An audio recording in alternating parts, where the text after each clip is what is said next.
Hey folks, why don't we grab our seats here? Recording in progress. Good evening, everybody. Councilor Maliki, if you wouldn't mind leading us in, or I'm sorry, who did I tap? Was it Councilor Lucas? If you wouldn't mind leading us in the Pledge of Allegiance. I pledge allegiance to the flag of the United States of America and to the republic for which it stands, one nation, under God, indivisible, with liberty and justice for all. Evening, everyone. This is a regularly scheduled meeting of the City Council, although we have some unique aspects to our meeting this evening. But I'll start with the fact that we are being both audio and video recorded. Participating remotely, we have several councilors: Farrell, Wright, Getz, Charm. Am I missing anyone? That's everyone I see. For those of us in the room, I got Councilor Charm. Thank you. And for those of us in the room who might have their laptops on, please make sure you're on mute so we're not dealing with feedback and so on and so forth. One quick other note, some of you have probably already noticed that we attempted very briefly to announce that the City Council photo will be September 21st. That is Yom Kippur. So that is not going to work either. So Drew and I have both made the executive decision that we're going to assign the scheduling to someone else. We don't know who, we don't know when. Stay tuned. Sorry about that. Also, just a quick note, for anyone who is planning on submitting budget resolutions, I think I said this once or twice before, please, please, please, on behalf of everyone in this room and online, get those to us as soon as you can. That will be incredibly helpful, not only for the process that we have to go through, but our esteemed colleague, Councilor Grossman, has to go through, as well as Mayor Laredo and his entire team. Getting ahead of those is very helpful, especially because we do have a holiday weekend in the midst of our deliberations in about a week. So in a moment, I'm going to ask for a motion to go into committee of the whole so that we can talk water sewer rates and both the CIP and supplemental CIP items. At that point, or once we're done with those conversations, we will be voting out water sewer. We'll be holding the CIP items. Councilor Grossman and I will kind of swap chairs for that part of the conversation. And I think that's really everything I wanted to cover before I ask for said motion. So can I have a motion to enter committee of the whole? I have a motion. Do I have a second? Second right here. Fantastic. All in favor of going into committee of the whole, please say aye. Any abstentions? Abstentions? Fantastic. The ayes have it. Councilor Grossman. Are you coming up here? You want the dais? Fantastic.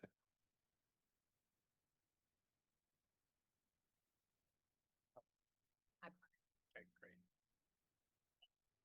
Great.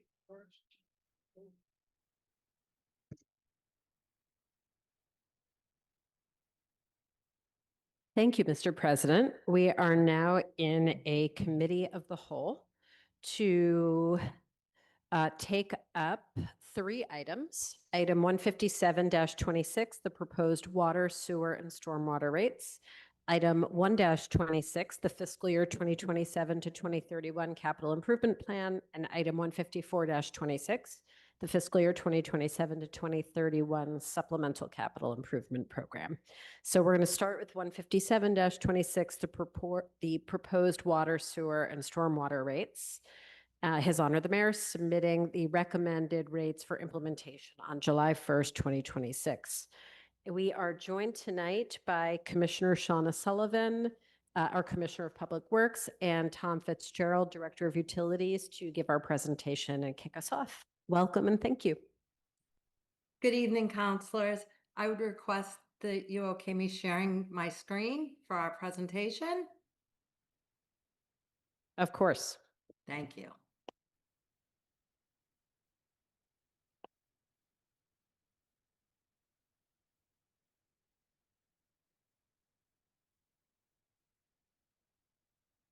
Can everyone see that?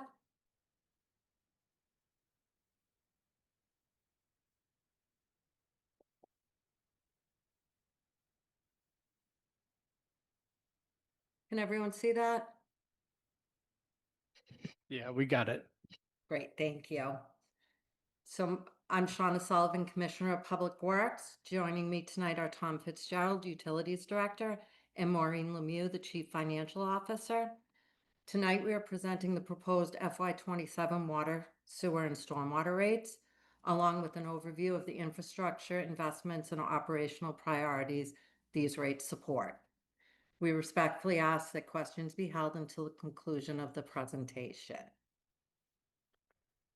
Tonight's presentation will cover FY27 infrastructure investments for water, sewer, and stormwater systems, key operational priorities and capital projects, and the proposed FY27 utility rates.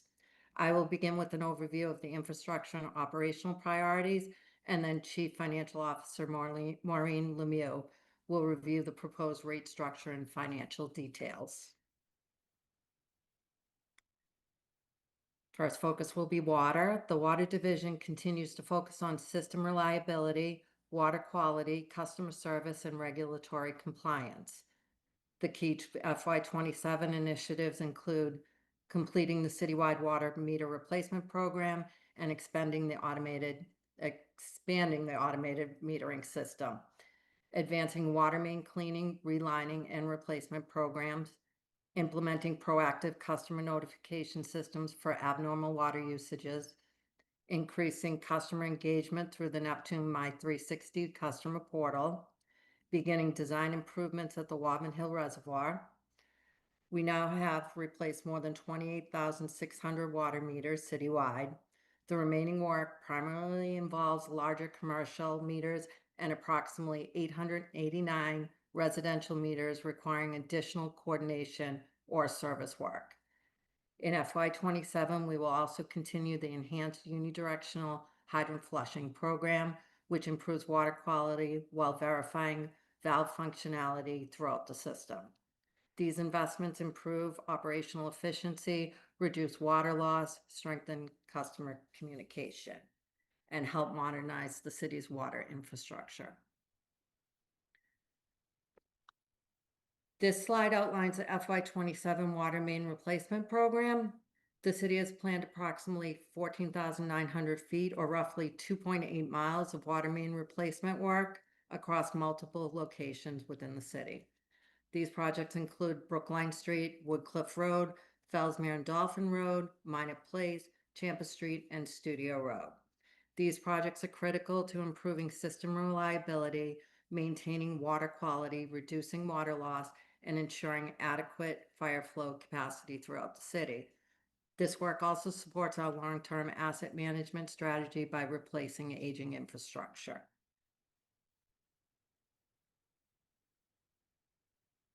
The Sewer Division continues implementation of its long-term sewer system rehabilitation program. The current priorities include continuing work under the city's multi-phase sewer investigation, repair, sealing, and relining initiative. This year's focus is Area 9 in Wobbin, Newton Upper Falls, and Oak Hill. Continuing implementation of the sewer illicit discharge detection and elimination program. We're also beginning phase 2 of our pump station improvements, including architectural upgrades, valve replacements, and pump replacements at several critical facilities, and we are designing phase 3 of these projects. These projects are essential to improving system reliability, reducing infiltration and inflow, protecting water quality, minimizing emergency repairs, and maintaining regulatory compliance. Proactive rehabilitation remains significantly more cost-effective than emergency failure response. We're on to stormwater. The stormwater infrastructure remains one of the city's most significant long-term challenges, particularly as we continue to experience more frequent and intense rainfall events. The FY27 priorities include advancing the city's phosphorus reduction compliance strategy under the EPA's MS4 permit, continuing to final design and permitting for the Bull's Pond Dam Rehabilitation Project, updating the Stormwater Infrastructure Improvement Plan, which is expected to be completed by December 2027, continuing our expanded catch basin and culvert cleaning efforts, advancing the Oakdale Culvert Improvement Project, completing a hydrologic analysis and associated flood risk evaluation of the Cheesecake Brook. We are also proposing additional operational funding to increase stormwater system cleaning activities, improve preventative maintenance efforts, and support phosphorus reduction within our waterways. These projects are intended to improve system resiliency, reduce localized flooding impacts, and support long-term regulatory compliance. We will now transition to the proposed FY27 rate, which Maureen Lemieux will present. Thank you. Thank you, Commissioner. If you can go to the next slide. As you all may know, but especially for the newer counselors,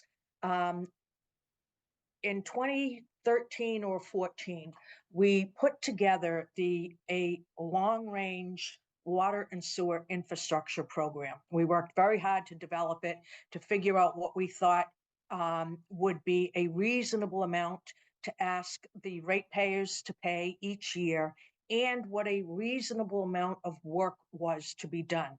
As we have developed our paving program over the years and our water and sewer programs, we have to be mindful of how many roads we have torn apart in any given construction season.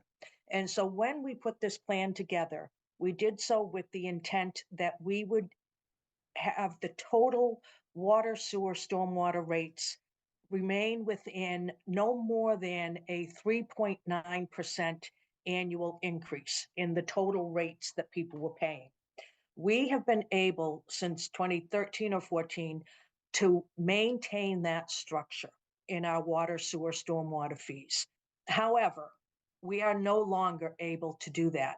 As Shauna mentioned, we not only have the Bull's Pond Dam, the flood risk evaluations that we're doing at Cheesecake Brook, the expanded work that we're doing cleaning our catch basins and culverts, all normal stormwater programs. But the key that we have is our phosphorus reduction program. The cost for that, it's a requirement of our MS4 permit. The cost for reducing the required reduction of phosphorus from the Charles River is over $500 million. And we are supposed to be doing all of that by 2038. Now, that is absolutely not attainable for the city. There is no way we can do $500 million worth of stormwater work in that time frame. And so I think most of you know that we have submitted an alternate plan to DEP. We are working back and forth with them. Naturally, they were not thrilled with our original submission, but we are still in a point where we are negotiating back and forth with them.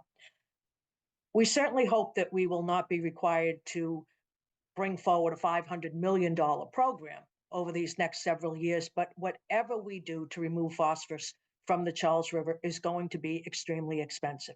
And so we need to, over these next several years, create a revenue stream for stormwater that enables us to begin to do the work that we are required to do.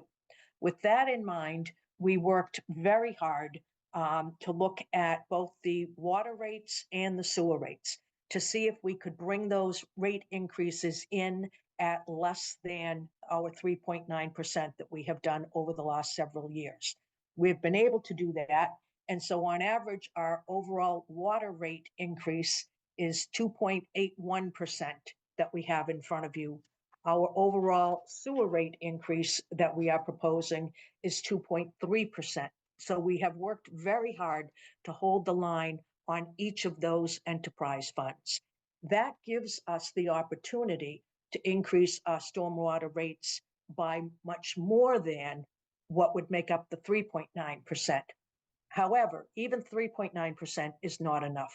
And so we had a lot of conversations with the mayor trying to define what do we think is reasonable given the tremendous pressure that we are on with our Stormwater Enterprise Fund. We are bringing forward a 4.9% overall increase. That 4.9% enables us to raise the stormwater rate by on average 33.3%. It's a huge rate increase, but as you all may realize, our stormwater fund is a much smaller fund than our water or sewer fund.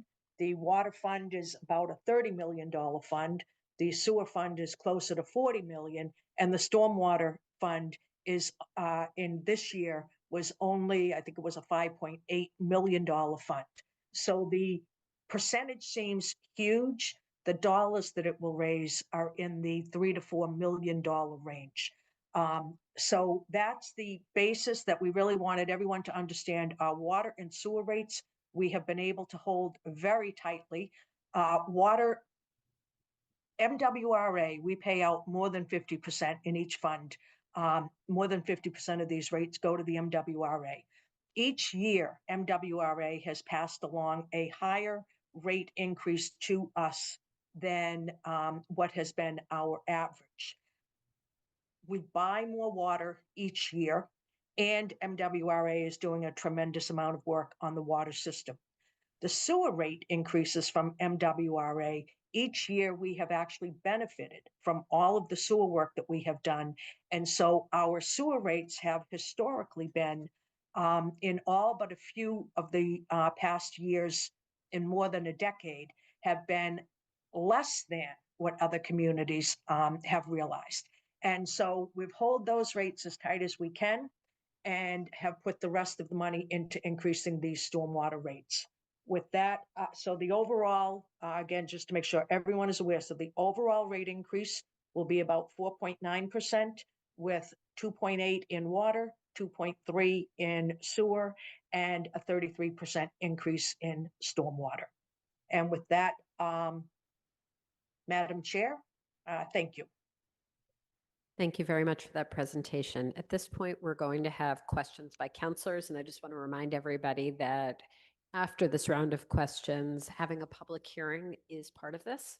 So I'm going to take everybody's questions and any comments you want to offer, and then after that, I'll ask for a motion to open a public hearing. So I have Councillor Kalis, followed by Councillor Albright. Oh, I don't need to stand up.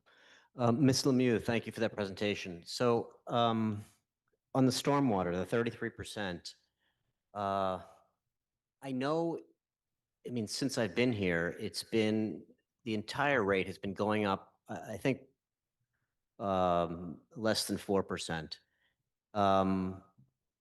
Was there a discussion in the past administration that this has to go up, or was just something that was just identified this year? I'm trying to understand, you know, if I think we all kind of realized this was going to happen at some point, but is it just that we're biting the bullet now versus in the past? Thank you, Councilor. It's a great question.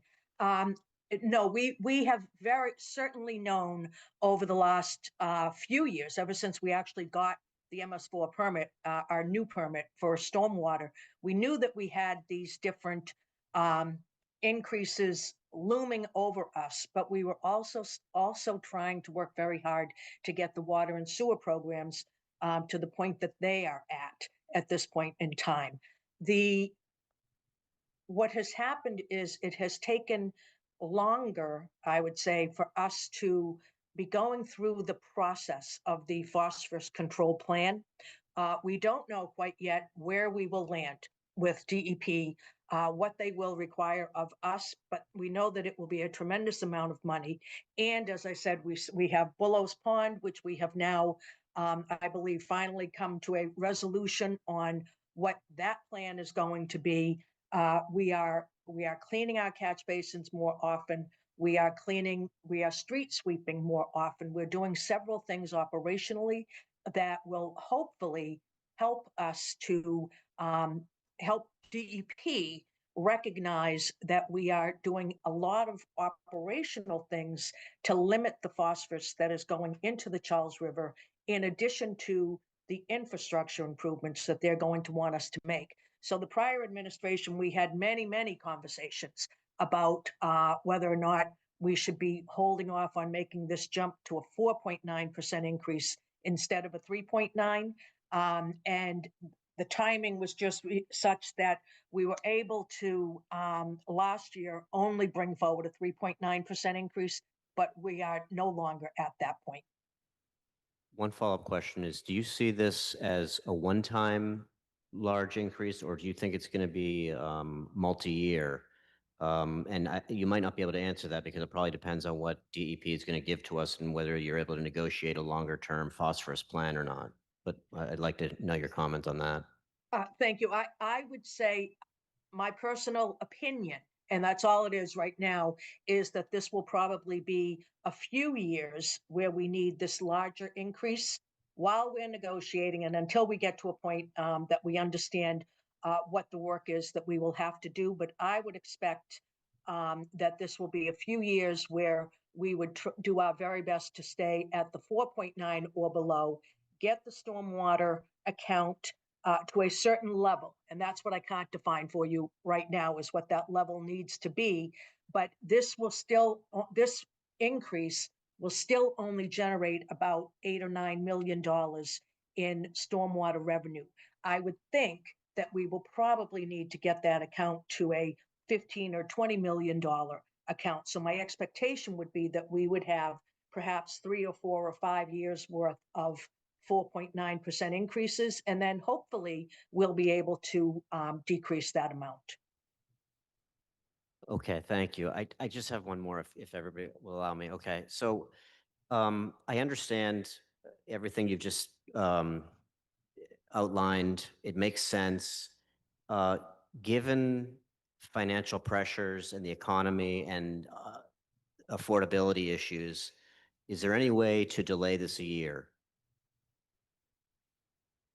Unfortunately, I would say no, which is why we are bringing it here to you tonight. I mean, those are the conversations that we had a year ago as the economy was changing even then. Of course, gasoline prices and so many other things at the grocery store have continued to rise, which is why our conversation was where should we hold that overall increase to? The issue is that we have so many stormwater items that need to be done in addition to the phosphorus plan. So I would certainly say at this point that we should not be delaying this any longer. Part of the issue is several of the stormwater initiatives are not bondable projects. And so we need to have cash. When we cleaned the City Hall ponds a couple of years ago, that was a little over $3 million, I believe, to clean the ponds. That was not a bondable expenditure because in the end, we didn't really have anything. We hadn't constructed anything. All we had done was clean the ponds, take the sediment out. And so because that's true with stormwater, and as I said, the catch basins, cleaning the culverts, doing the street sweeping, all of those things are things that we really need to be doing so that we can position ourselves better when it comes to the phosphorus control program. Those are all operational expenditures. So this increase is a combination of needing it for infrastructure improvements, but the operational increases as well. Okay, thank you.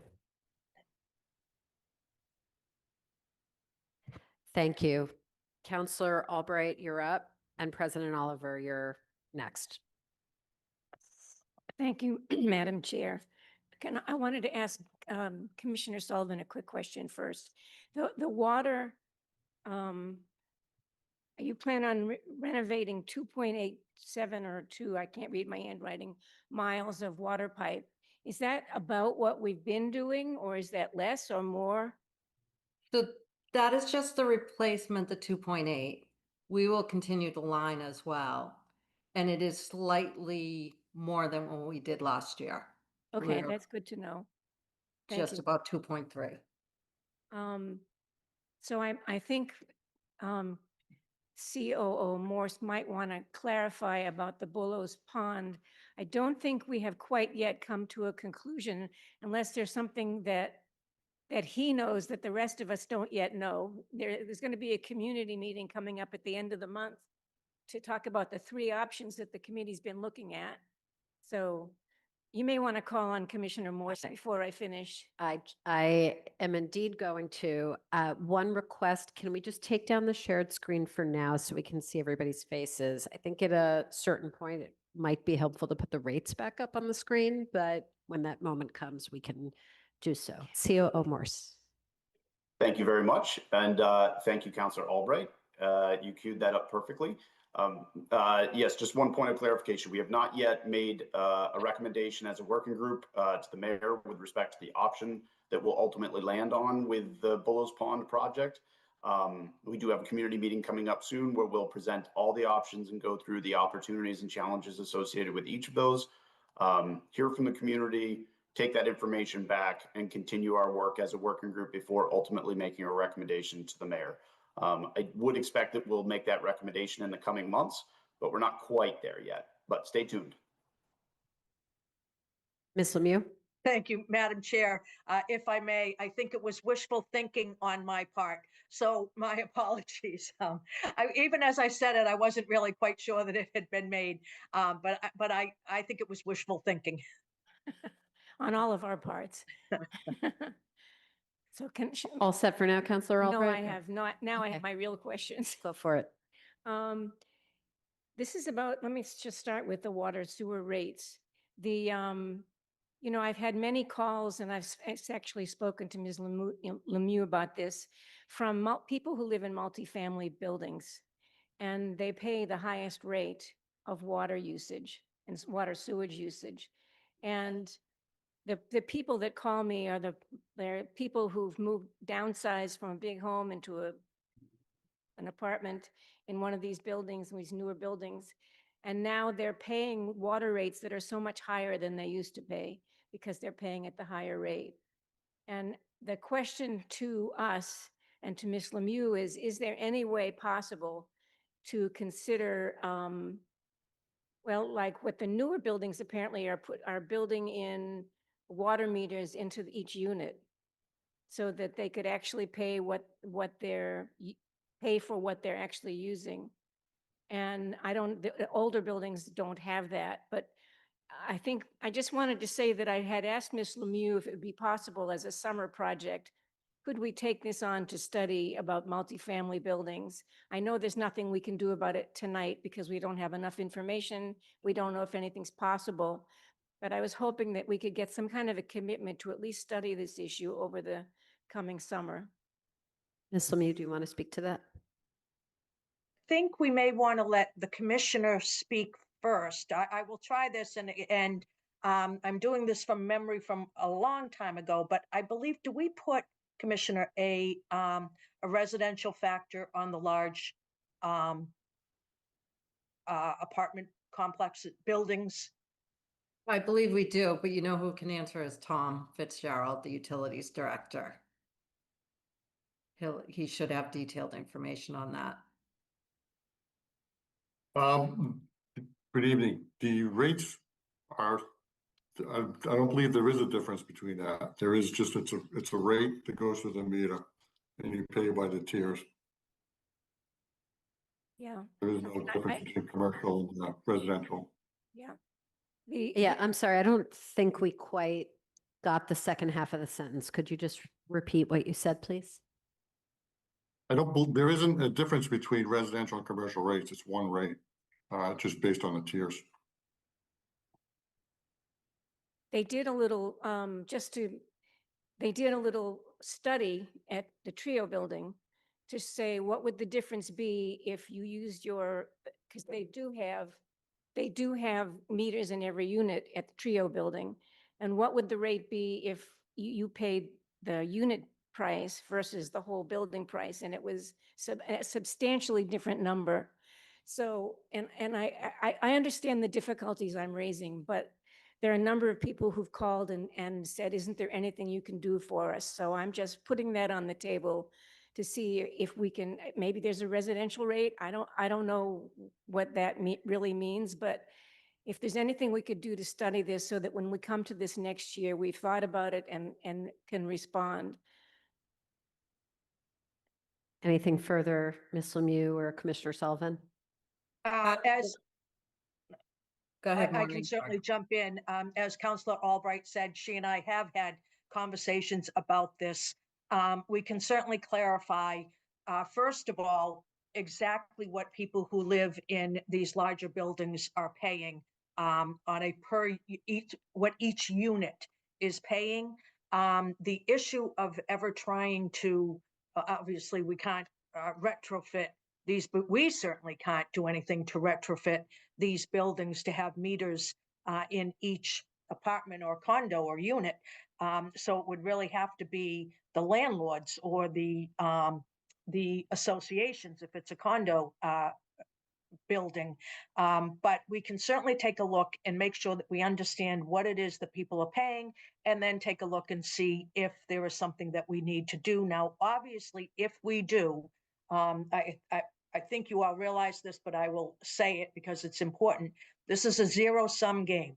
Just like our budget is, this is the same. We build these rates to generate a certain amount of revenue, revenue that we need to operate each of these enterprise funds. So if we do anything that changes the rates, that lowers rates for one class of property owners or tenants or whatever people may be, it will automatically increase rates elsewhere in the system. But we can certainly take a look at it and see if you know, at least at first blush, if there appears to be anything that we may want to do.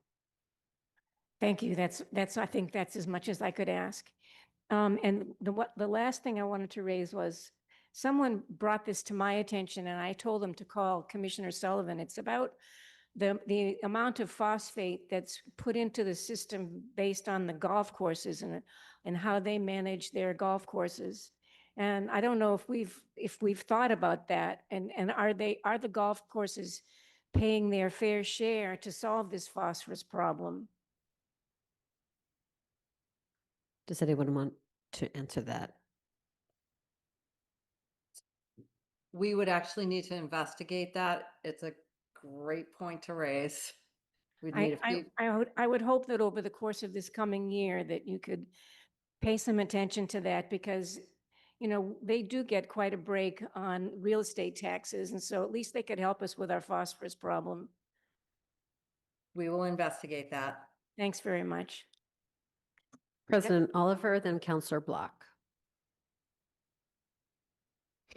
Thank you, Chair. I don't know if now we're getting to the point where we want to start popping those rates back up on the screen, but Sounds like a good time. Yeah, because I think we might be going down that road. First off, Councillor Albright, I'd be happy to work with you on figuring out how we kind of outline some of the questions that we have, because I think I fielded a few similar questions, and I'd really like to take some time and figure that out, because I think there are a lot of different angles we should be exploring there. But thank you for bringing that up. My question that occurred to me when we were hearing the presentation a few minutes ago, and thank you for the detail you always include here. It's incredibly helpful. I am curious to know if or what the split might be between stormwater fees between commercial and residential. Just at the top line, like, are we 50-50 commercial versus residential?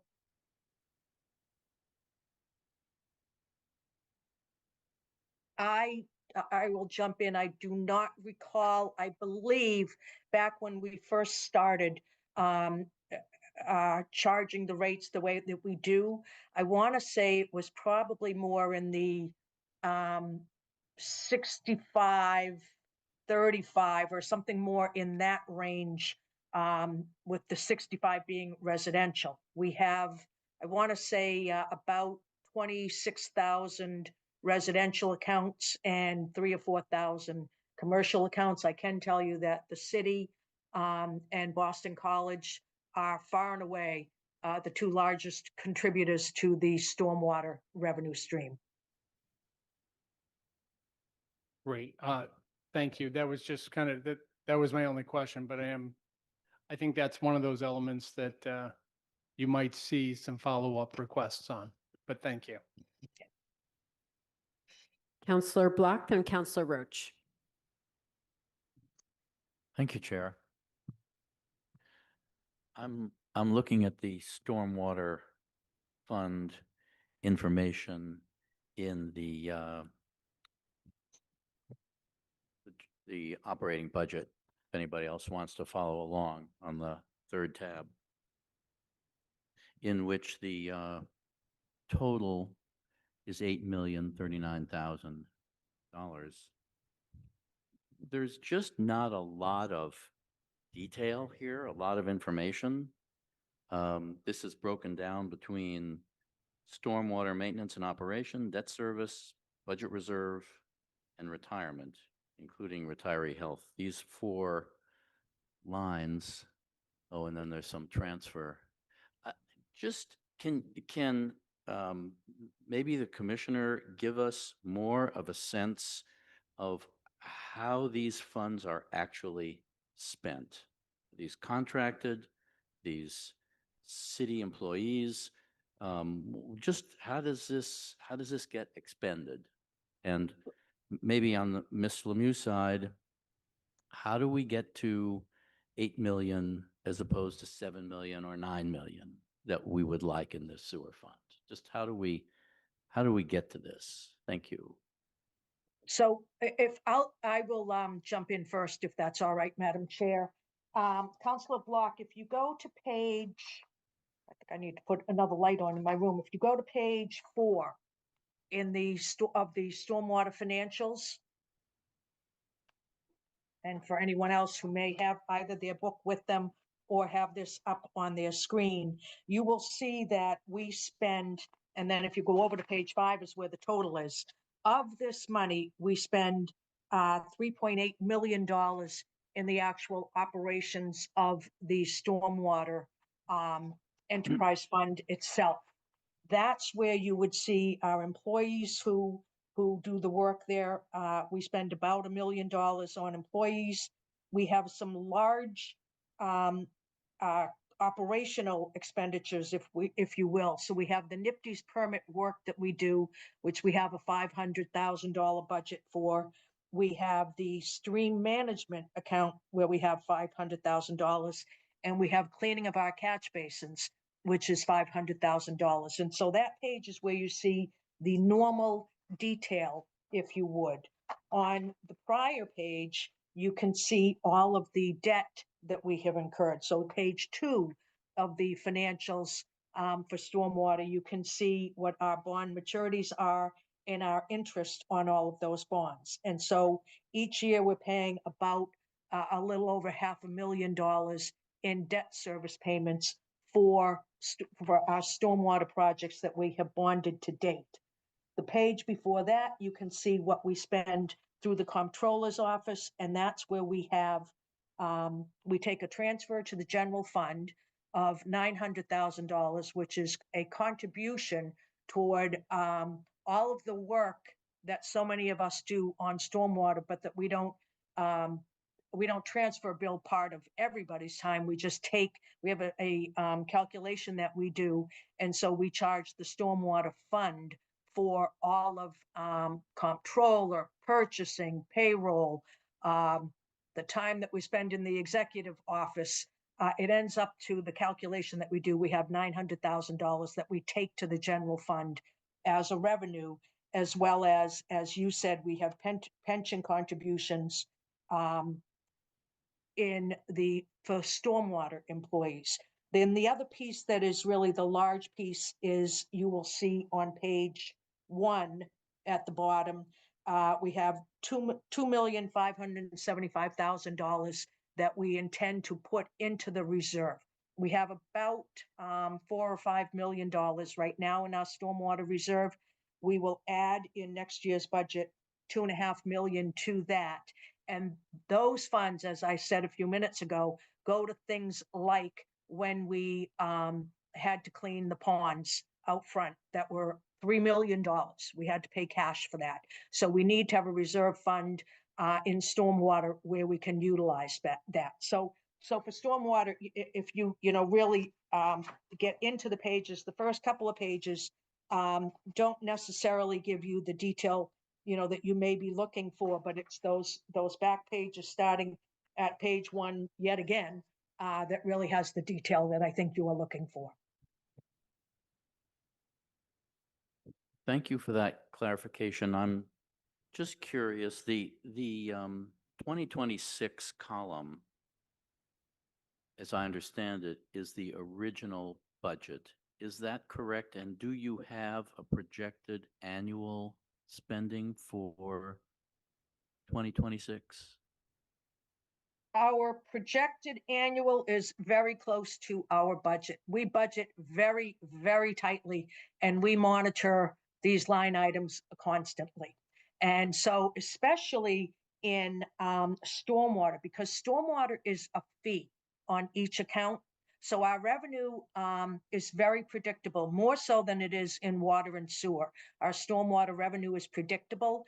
And as I said, we manage very tightly on all of our expenditures. So if anything, we may be off by a couple of $100,000 at year's end, but it won't be a lot. Okay, thank you. I have Councillor Roach, then Councillor Maliki.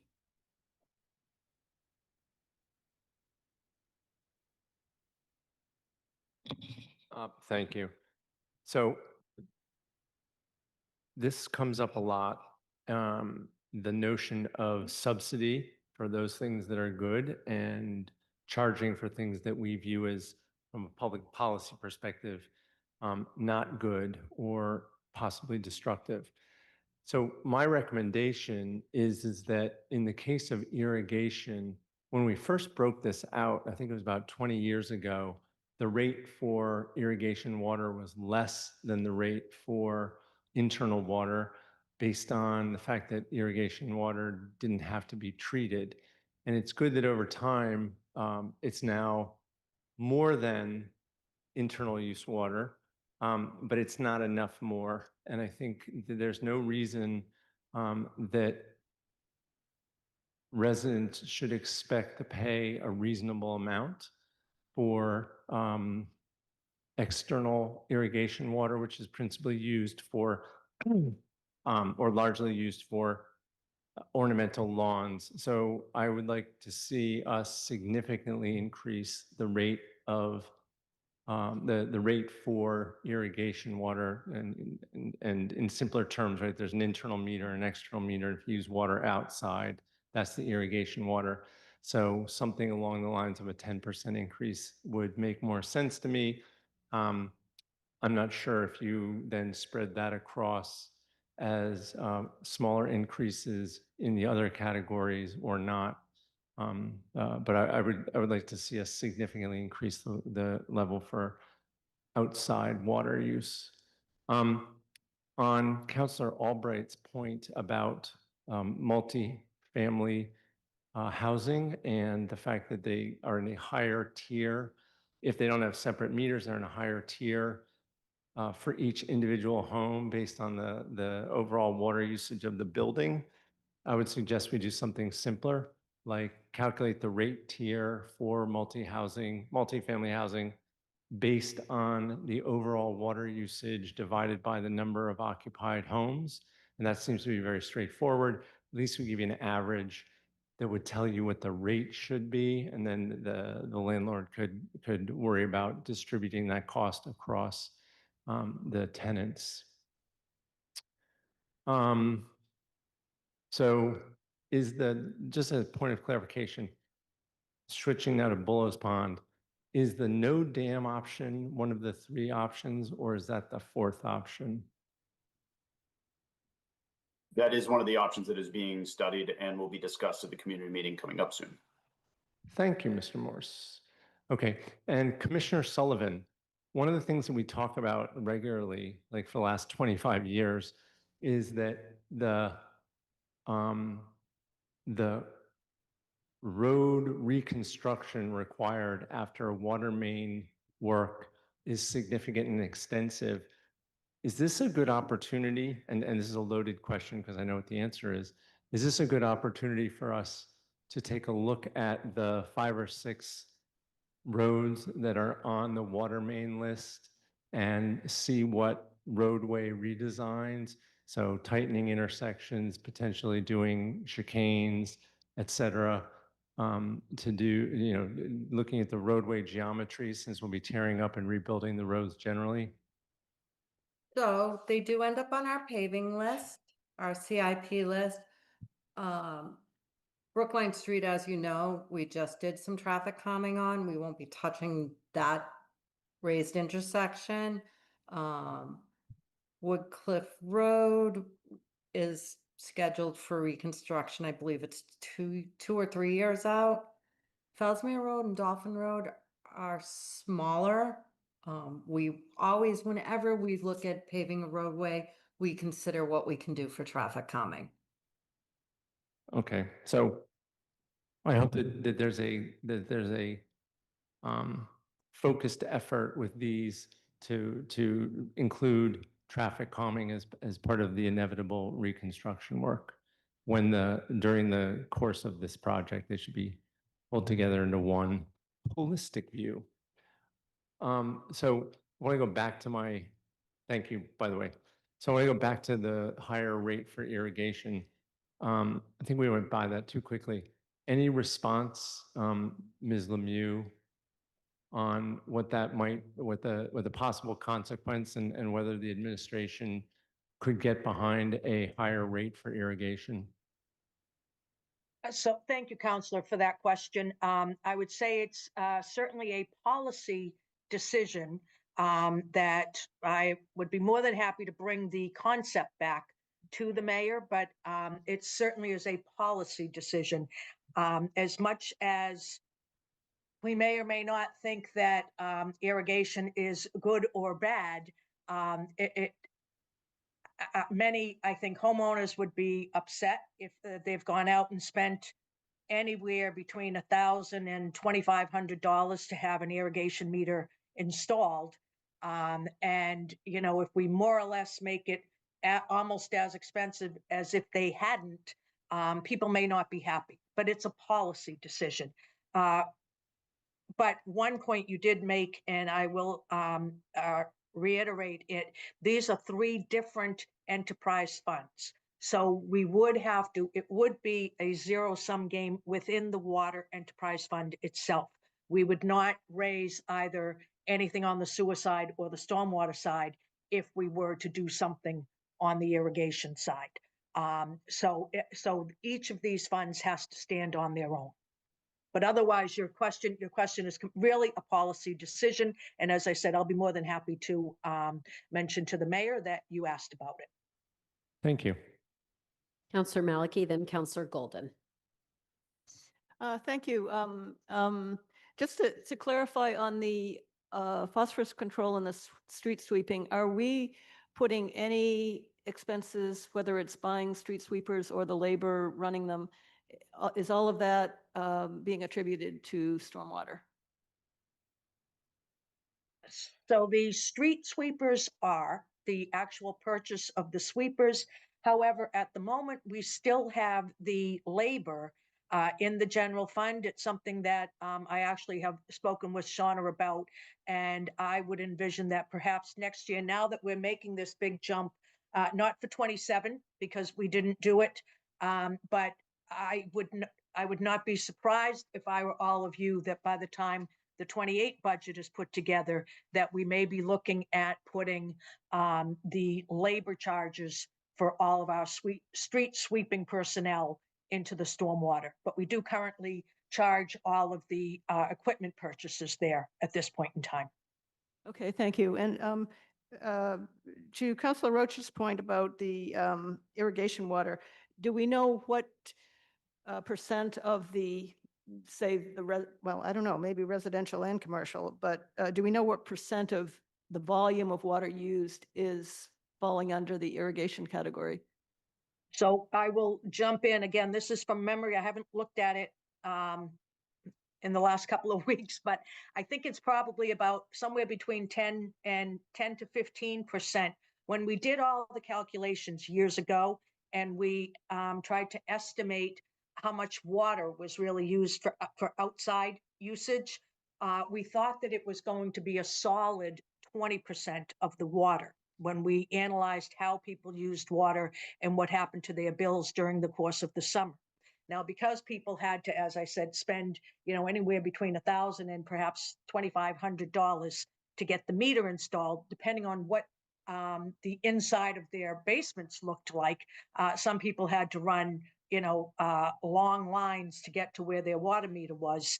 Many people chose not to end up installing the irrigation. So having something in the 10, 12, 14% range probably makes sense.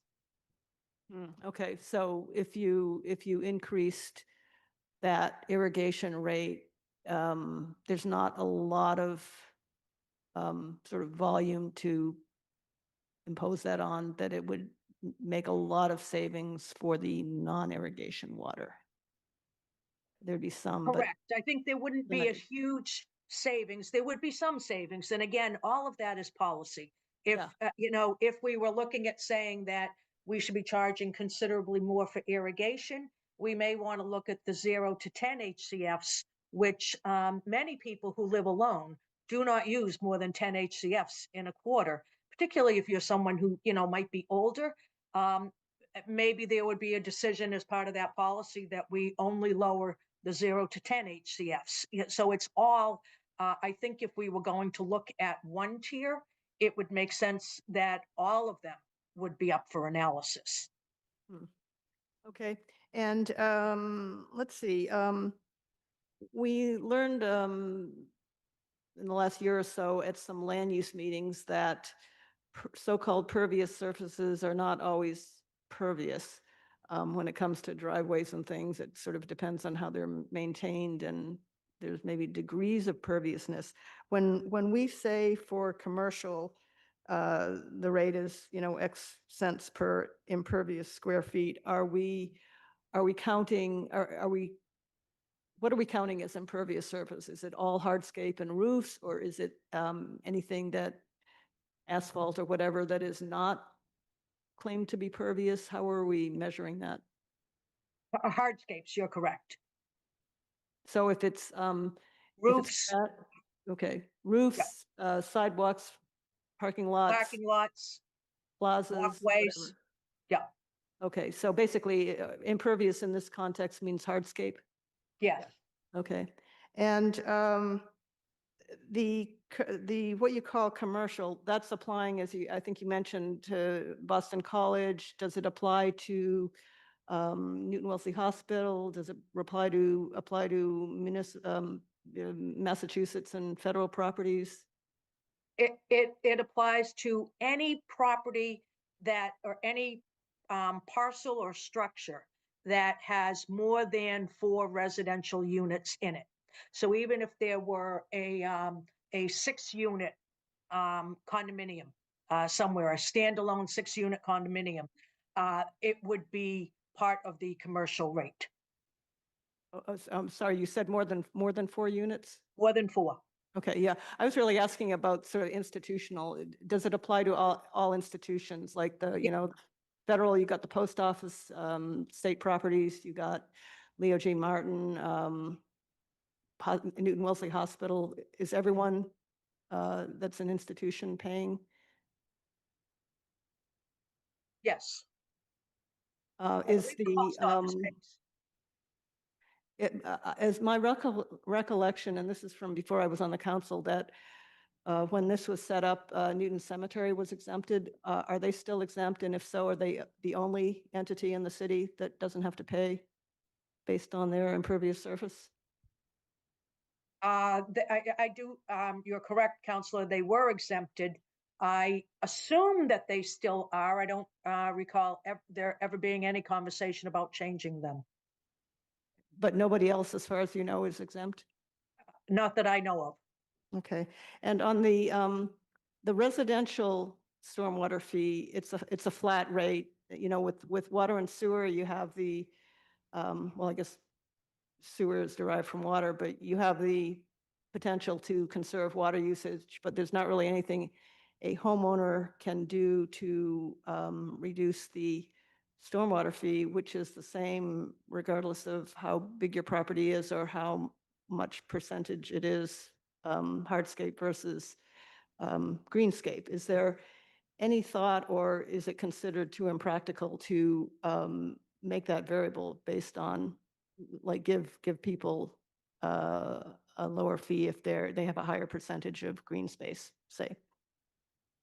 So, the residential fee is not based at all on impervious area. It's the same fee for, any homeowner. Well, right, that's what I'm asking about, which I think it's, people can't do anything about it. They can't do anything to improve their property to lower the fee, whereas they can sort of conserve on water to reduce their water fee. Has any thought been given to making it variable? So actually, if I may, Commissioner, do you want to take this first, but then I want to follow it up with. I can attempt to take it and Tom can jump in if I'm off. I believe if you put in a stormwater management system when you're constructing or redeveloping, you do qualify for a discount in your stormwater fees. And, Per the- and if you qualify for any of our tax deferral program, you also qualify for a 30%, I believe it is, reduction in your water sewer stormwater fee. Okay, thank you, but that's as far as it goes. Just if you have, if it's a tear down and they had to put in a stormwater containment system, they get, what is the break that they get on the rate? Oh, I think it is determined by the system and the amount of stormwater retained. Not all systems are built the same. And it also, if you're putting impervious surface, that changes it versus like a basin or a rain garden. Tom, am I summing that up correctly? Yes, it's the system, the size of the system and what it's capturing. I guess at some point, it doesn't have to be tonight. I'd be curious to learn more about that. Thank you. Oh, and Counselor, just to add, it doesn't have to be just during redevelopment. People have put them in without doing a redevelopment, even renovations. Okay. Thank you. Okay, we have Counselor Golden, and then I don't have any other hands, so I'd like to see after this question and comments, if we could have a motion to open the public hearing. Counselor Golden. Thank you, Madam Chair. I'm going to expedite this because I don't want to take up. I know there's a lot of items to come throughout the evening, but I am interested in sort of teasing out more of the MS4, the permitting, the effect of the Commonwealth's policies on the stormwater numbers. It's a profound effect and it's coming from on high. So I'd like to drill down on that eventually in some detail, but I don't think I'm going to subject everyone to that right now. But I do just want to echo support for a couple of things that have already been mentioned, because I think they are important. I would like to see an exploration of the irrigation issue that Councilor Roach just raised. I am conceptually very supportive of the notion of shifting some of the burden from water usage inside the house, which of course is for human well-being, survival. It is an absolute human need versus the choice of irrigating one's lawn externally. I would like to explore whether or not some of that burden can be shifted in a meaningful sense. And also would be very interested to know more about the golf course's effects on the total revenue generated and the costs associated. with them. I can't even, I'm not even entirely sure how many golf courses there are in Newton. I can think of four. Four? Oh, the public, I am thinking of the public. Five. Thank you. I mean, they're vast bits of acreage, so it would be interesting to understand the impact they're having on all of this. So I'm very eager to see what can come of that conversation. Thank you. Counselor Domabed. Thank you, Madam Chair. Ms. Lemieux, if you wouldn't mind letting the mayor know that I am joining Councilor Roach's question, I'd appreciate that. And I also, maybe this is obvious to everybody else, but I just wanted to make sure that I'm understanding it correctly. Golf courses, by their nature, I'm guessing, end up paying the irrigation rate for irrigating their turf. Is that correct? Do they have irrigation meters, Commissioner? I don't know. A number of them are on wells. Are on wells. So, okay, so they don't. I would have to verify, but I think they all might be. Tom, do you know if they are all on wells? I suspect so. Most of them have wells, some have connections, but I do not believe they get the irrigation rate So then what rate do they pay? based on the tiers. So they'd be, most of it would be in tier 3. Tier 3. Okay, thank you. And I guess I have another question. I might have missed the answer. It sounded like, Ms. Lemieux, that you were saying that part of the increase here has to do with the anticipated cost of several things, but including something to do with Bullo's Pond. That's correct, right? Yes. I guess I'm struggling to understand if it's the case that we have not yet determined what we're doing with Bullo's Pond, how we're planning for that cost as part of this increase. So I do not have a cost yet for what Bullo's Pond will be, but whatever it is, I'm anticipating that we will be bonding it. And so we will certainly incur, I would assume, debt service charges as we move forward. The calculation, though, I don't want you to think that I plugged in a number for Bullo's Pond. The calculation was more, if we were going to stay within a 4.9% increase, how much did we need to increase water? How much did we need to increase sewer? And then the balance of the increase we gave to stormwater, knowing that we have all these large expenditures ahead of us. So it was more of a backing into the percentage increase in stormwater as opposed to building it up based on the different projects that we have. Okay, understood. Thank you. Counselor Leary. Thank you, Madam Chair. This is just a comment kind of related to what Counselor Golden had just raised. We have a $500 million expense going through 2038 for our phosphorus removal. And of course, I am, very supportive of removing phosphorus from the Charles River. However, we're held to that standard while the Mass Water Resource Authority is allowing CSOs, combined sewer overflows, which is raw sewage going into the Charles River, to save money. So it's a difference between 1.3 billion versus 4.5 billion. And I just don't understand that at all. Both of them are very detrimental to the Charles. One is a real public health issue, and the other one is a long-term degradation of the river. So I just would like to raise that to the mayor as a thought, because obviously I agree that state and federal dollars are needed, to cities and towns to really keep the Charles River, to improve the quality of the water. And putting this kind of burden on cities and towns is just completely unreasonable and unfair. Counselor Oliver, I think we're ready for a motion. Great. I'd like to make a motion to open the public hearing. Counselor Oliver has moved to open the public hearing. Any discussion on that motion? Seeing none, all those in favor of opening the public hearing, please say aye. Aye. Any opposed? Any abstentions? I declare the public hearing open. Do we have anyone present who wishes to speak?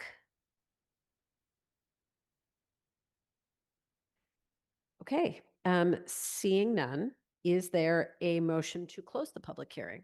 Counselor Lucas. Move to close the public hearing. Counselor Lucas has moved to close the public hearing. Any discussion on that before we vote? Seeing none, all those in favor of closing the public hearing, please say aye. Aye. Any opposed? Any abstentions? I declare the public hearing closed. This would be the time for any further discussion or questions or a motion on the rates. The proposed rates, of course, before us on the screen and also printed on our agenda. Councillor Leary. I'll make a motion to approve. Motion to approve by Councillor Leary. Do we have any discussion on the motion? Councillor Albright. So Councillor Roach raised an issue over, I guess the question is it too late to deal with the irrigation rates and to look at it and study it a little bit further, or do we have to pass this tonight? Well, we have a hand from Councillor Oliver. So do you want to weigh in on that? Or, okay, why don't we let Councillor Oliver weigh in on that? And then it looked like Ms. Lemieux might be ready to comment as well. Go ahead. I'm also very open to the conversations that I think a lot of people here have raised. I don't think it's quite appropriate to ask. I mean, we are basically asking to go back to the beginning, erase everything, rethink it, and begin to address 5 or 6 different significant changes to how the city approaches water sewer rates, how we create the tiers, what we do with golf courses. No, just to be clear, I was only talking about the irrigation rate. I understand that, but I think what I've heard from our CFO is if you start to pull one of those threads, the whole thing kind of changes its shape. Now, granted, irrigation might be separate, or sorry, what I heard earlier was also sewer was separate from water, separate from stormwater. But once you start to talk about changing the irrigation rates for split metering, for example, and it's my sense that all of these things are interconnected, and I'm all for that conversation. Personally, I don't see how we get through that thoughtfully and appropriately and with public input. Not that there was much one tonight, but it does seem to me like we're really creating a much bigger question for ourselves than I think it's fair to address properly in the next 10 days, I think, is when we have to have a budget approved. But that's just my 10 cents. That's not meant as a stopper. It's just meant as I don't know how we get through that in 10 days. Ms. Lemieux, then Councillor Kalis. Thank you, Madam Chair. I would actually ask that you pass the rates as is for this year. Actually, on my summer projects list, the mayor doesn't even know this yet, but I will tell you, and I didn't want to muddy the waters. I actually think we need to take a hard look at the stormwater rates. And so on my summer project list, looking at the stormwater rates is a big concern of mine. When we moved this impervious area model and having residents pay the single rate, we were doing that on a $5 million fund. Where now, if we're contemplating going up to this being a $15 or a $20 million fund, what we don't capture is when you think about all the roadways in the city, we have 300 miles of roadway that everyone uses, and the only impervious area that we're capturing are the parcels of land that we own as a city, and then of course what Boston College owns. And I think we need to take a hard look at, does our model even look right? Because as we move to a much larger revenue stream, I think it's going to become an unbearable risk for the 2 largest property owners, which aren't necessarily causing all of the issues and the phosphorus that's going into the Charles. So I think you all raised great points, and there are even more to be there's more to look at even beyond what you all mentioned. So what I would like to do is take this on as a summer project by the administration, and between, financial services and Josh and DPW and utilities, and have all of us work together and try to figure out what the best proposal is, and probably come back to you. My guess would be in the February timeframe, well ahead of when we would be setting the rates for next year, with the different strategies that we think are appropriate, taking into account all of the different comments. So that would be my request. Okay, that sounds fine. Thanks very much. Counselor Kalis, then Roach. All I was going to say is if you want to make it more official, Counselor Albright, you could docket an item. Just Counselor Roach. So I feel duly chastened for not having raised the irrigation rate earlier because I had thought about it, but I'm new here. I was meant lighthearted. I do feel like Ms. Lemieux gave us a bit of an answer there where she said that it would be possible to lower the first tier and raise the irrigation tier. That doesn't sound terribly complicated to me, and sounds like a pretty good policy response. So and I appreciate that there's a lot of moving pieces here, but those two pieces do seem to be relatively straightforward and possibly connected. So if that is a calculation, obviously there's a policy question that the mayor would have to address about whether raising the irrigation rates makes sense. But if the offset would be lowering the lowest tier rates, that seems to be a calculation that's relatively straightforward. So question to you, Ms. Lemieux, is that in fact something that is doable and in the next 10 days? I don't believe it is. I know it seems easy, but every single person who pays a stormwater fee gets that lower rate. So that's where we have the most sales, if you will, of water, is in that lowest rate. We are probably, if we were to raise and this I'm just guessing off the top of my head, if we were to raise the irrigation rate by another 10%, say, it is probably a penny or two off of the lowest tier. It's not going to be much. I don't think it's going to accomplish what you're really looking for.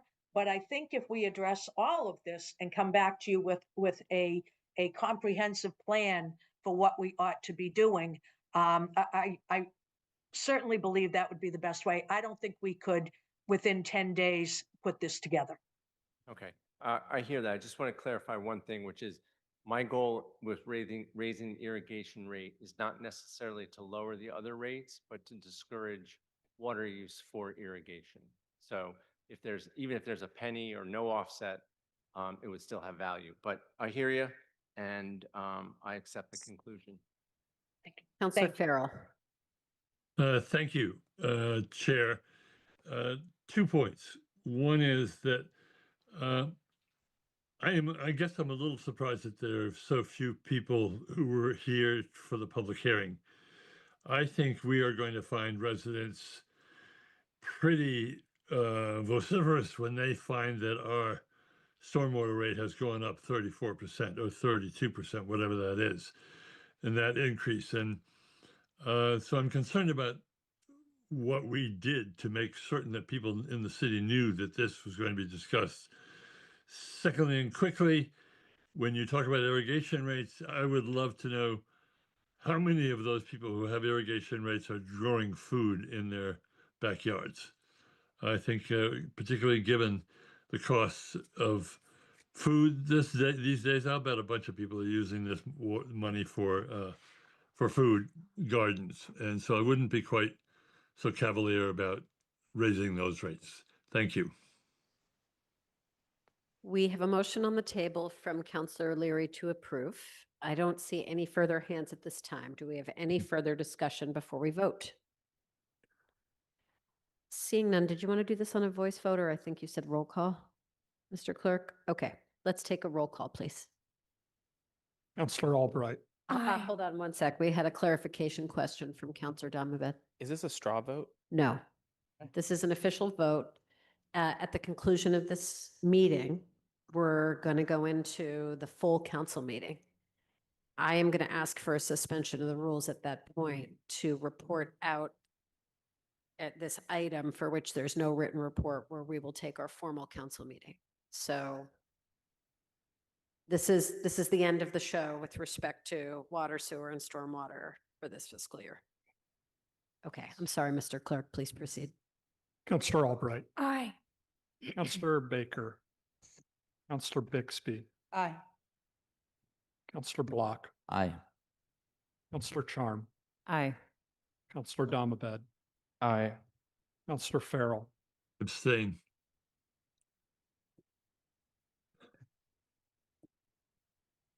Counselor Getz. Aye. Counselor Golden. Counselor Gordon. Aye. Counselor Greenberg. Aye. Counselor Grossman. Aye. Counselor Irish. Aye. Counselor Kalis. Yes. Counselor Kelly. Aye. Counselor Krinsman. Counselor Leary. Aye. Counselor Lucas. Aye. Counselor Maliki. Aye. Counselor Mickley. Aye. Counselor Roach. Aye. Counselor Silber. Aye. Counselor Wright. Aye. President Oliver. Aye. On this vote, the ayes are 21, one abstention, and two absent. Motion carries. Thank you, Mr. Clerk. We are now going to go on to our initial review of the CIP and the supplemental CIP. Those are items 1-26 and 154-26, the capital improvement plan and the supplemental capital improvement plan. Let's see. The city's presentation is going to be made by Josh Morse, our Chief Operating Officer.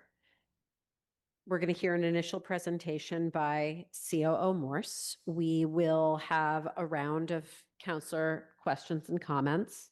There is also a public hearing noticed and required on these items. So after our first round of questions, we'll ask for a motion to open up the public hearing. At the close of that, if there's any further discussion, you'll have another opportunity. And then we aren't going to take any votes on the CIP or the supplemental CIP tonight. This is our sort of primary opportunity to all review it together. But if anyone has resolutions or further discussion on the CIP or the supplemental CIP, those would be in order throughout the process, and we'll take a formal vote as we get into the committee of the whole, which begins this Thursday night. So, COO Morse, please go ahead. Thank you very much, Councillor. So this evening, I'm going to go through a relatively brief presentation. I believe almost all of you, if not all of you, got a good update on our capital projects throughout the individual budget presentations in committee. So I apologize if this is at all redundant, but at the same time, I know not every councillor serves on every committee, so there could be some materials that you didn't have the opportunity to see. I also recognize that we have some newer councillors in the audience, so I'm going to briefly cover some basics as well. But I will just say up front, for any of the new councillors, and of course this offer stands for any of our existing as well, but I'd be happy to meet with any of you one-on-one to go through the CIP and the CIP process, I think more importantly, at your leisure. So that is a standing offer. Anytime, I'd be happy to do that.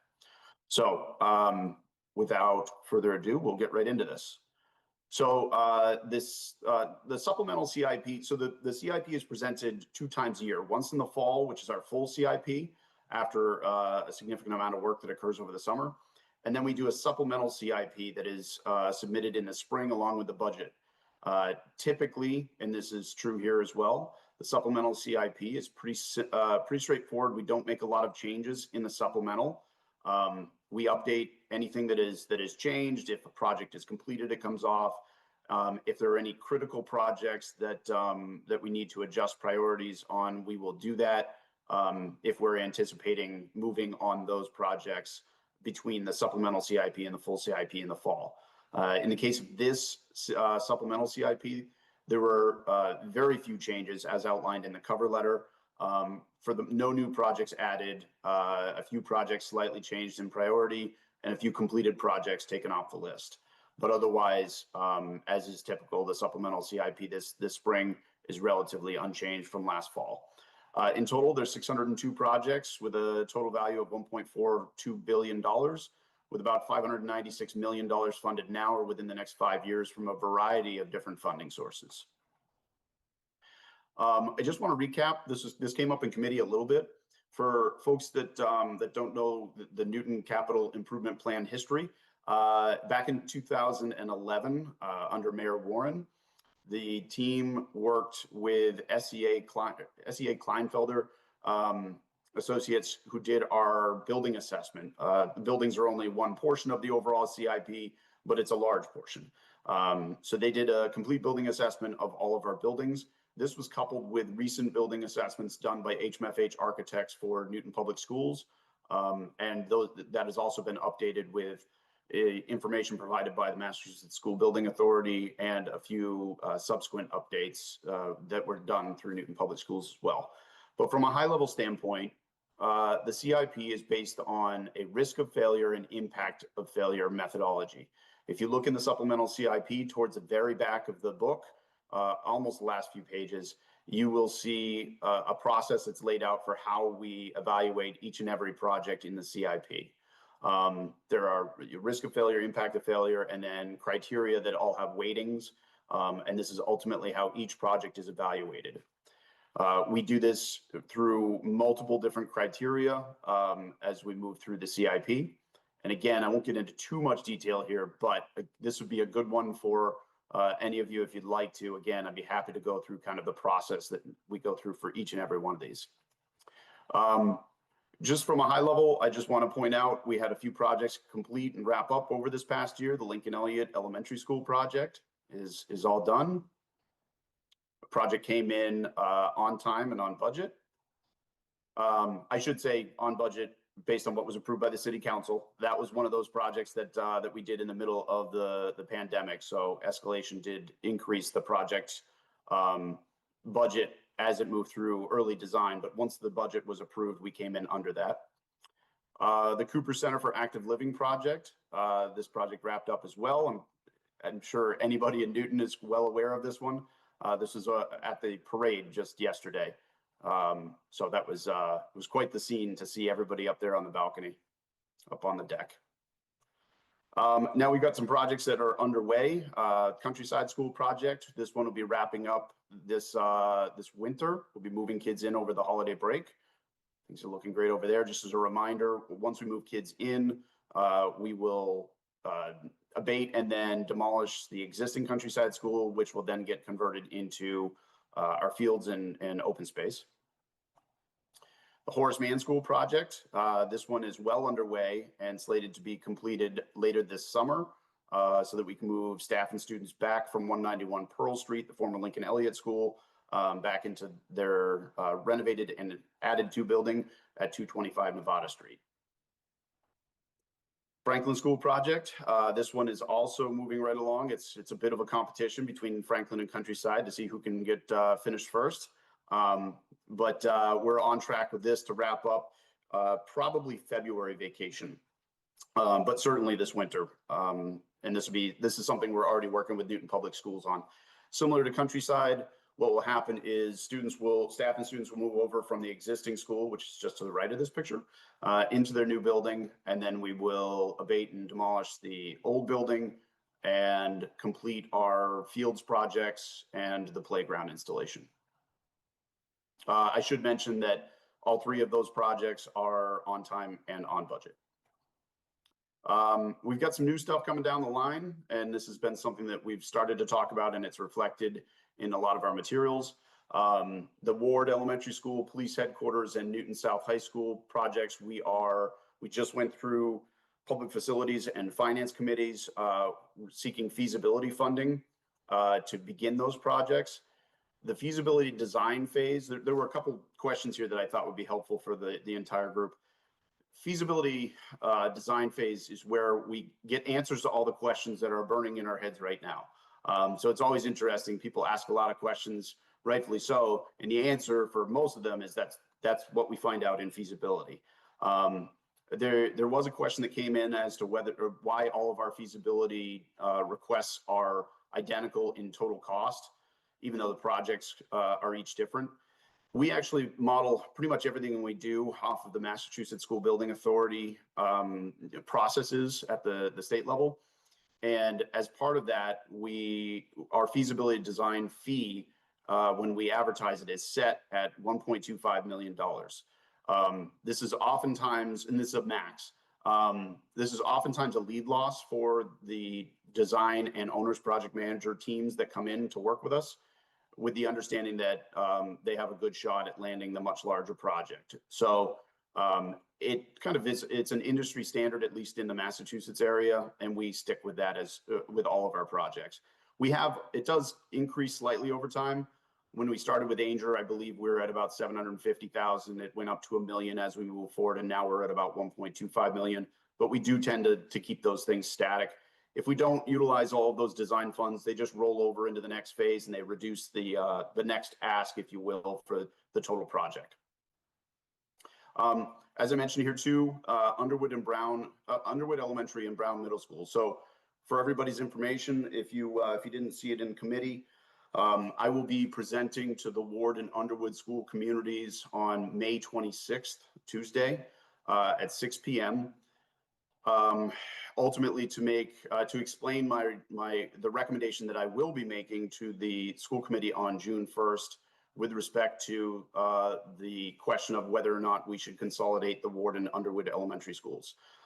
As I put out in that invitation to the Ward and Underwood communities and shared with the City Council, my recommendation is going to be to not consolidate the two elementary schools. There's a lot to go through. I won't do that this evening. It's a pretty lengthy analysis that I did over the last 4 months. But I think it will be pretty explanatory once I lay that all out for everyone. I also recognize that with that recommendation and understanding that the school committee had ultimately, in their order of priority with respect to Ward and Underwood, Ward was and is going first. The question that will ultimately be asked, and I'm prepared to discuss both there and then have a discussion with the school committee, is what is the schedule for the Underwood Elementary School? And somewhat tied to all of this is what is our plan for Brown Middle School, which is something we started to talk about in committee at both Public Facilities and Finance. What I will say is the administration and Mayor Laredo, we are committed to moving forward with Ward, South, Police Headquarters, Underwood, and Brown Middle Schools. The question remains the speed at which we tackle both Underwood and Brown. The working theory right now is that the Brown Middle School would be a good project to submit a statement of interest on and seek MSBA or Massachusetts School Building Authority funding.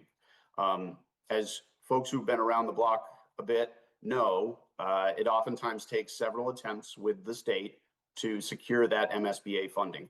Furthermore, we're still in the midst of the Countryside School project, which is funded by MSBA. So MSBA historically and quite consistently will not invite districts in if they're in the midst of a project that is already funded by their program. So we really need to wrap up Countryside before we have a good shot of getting in.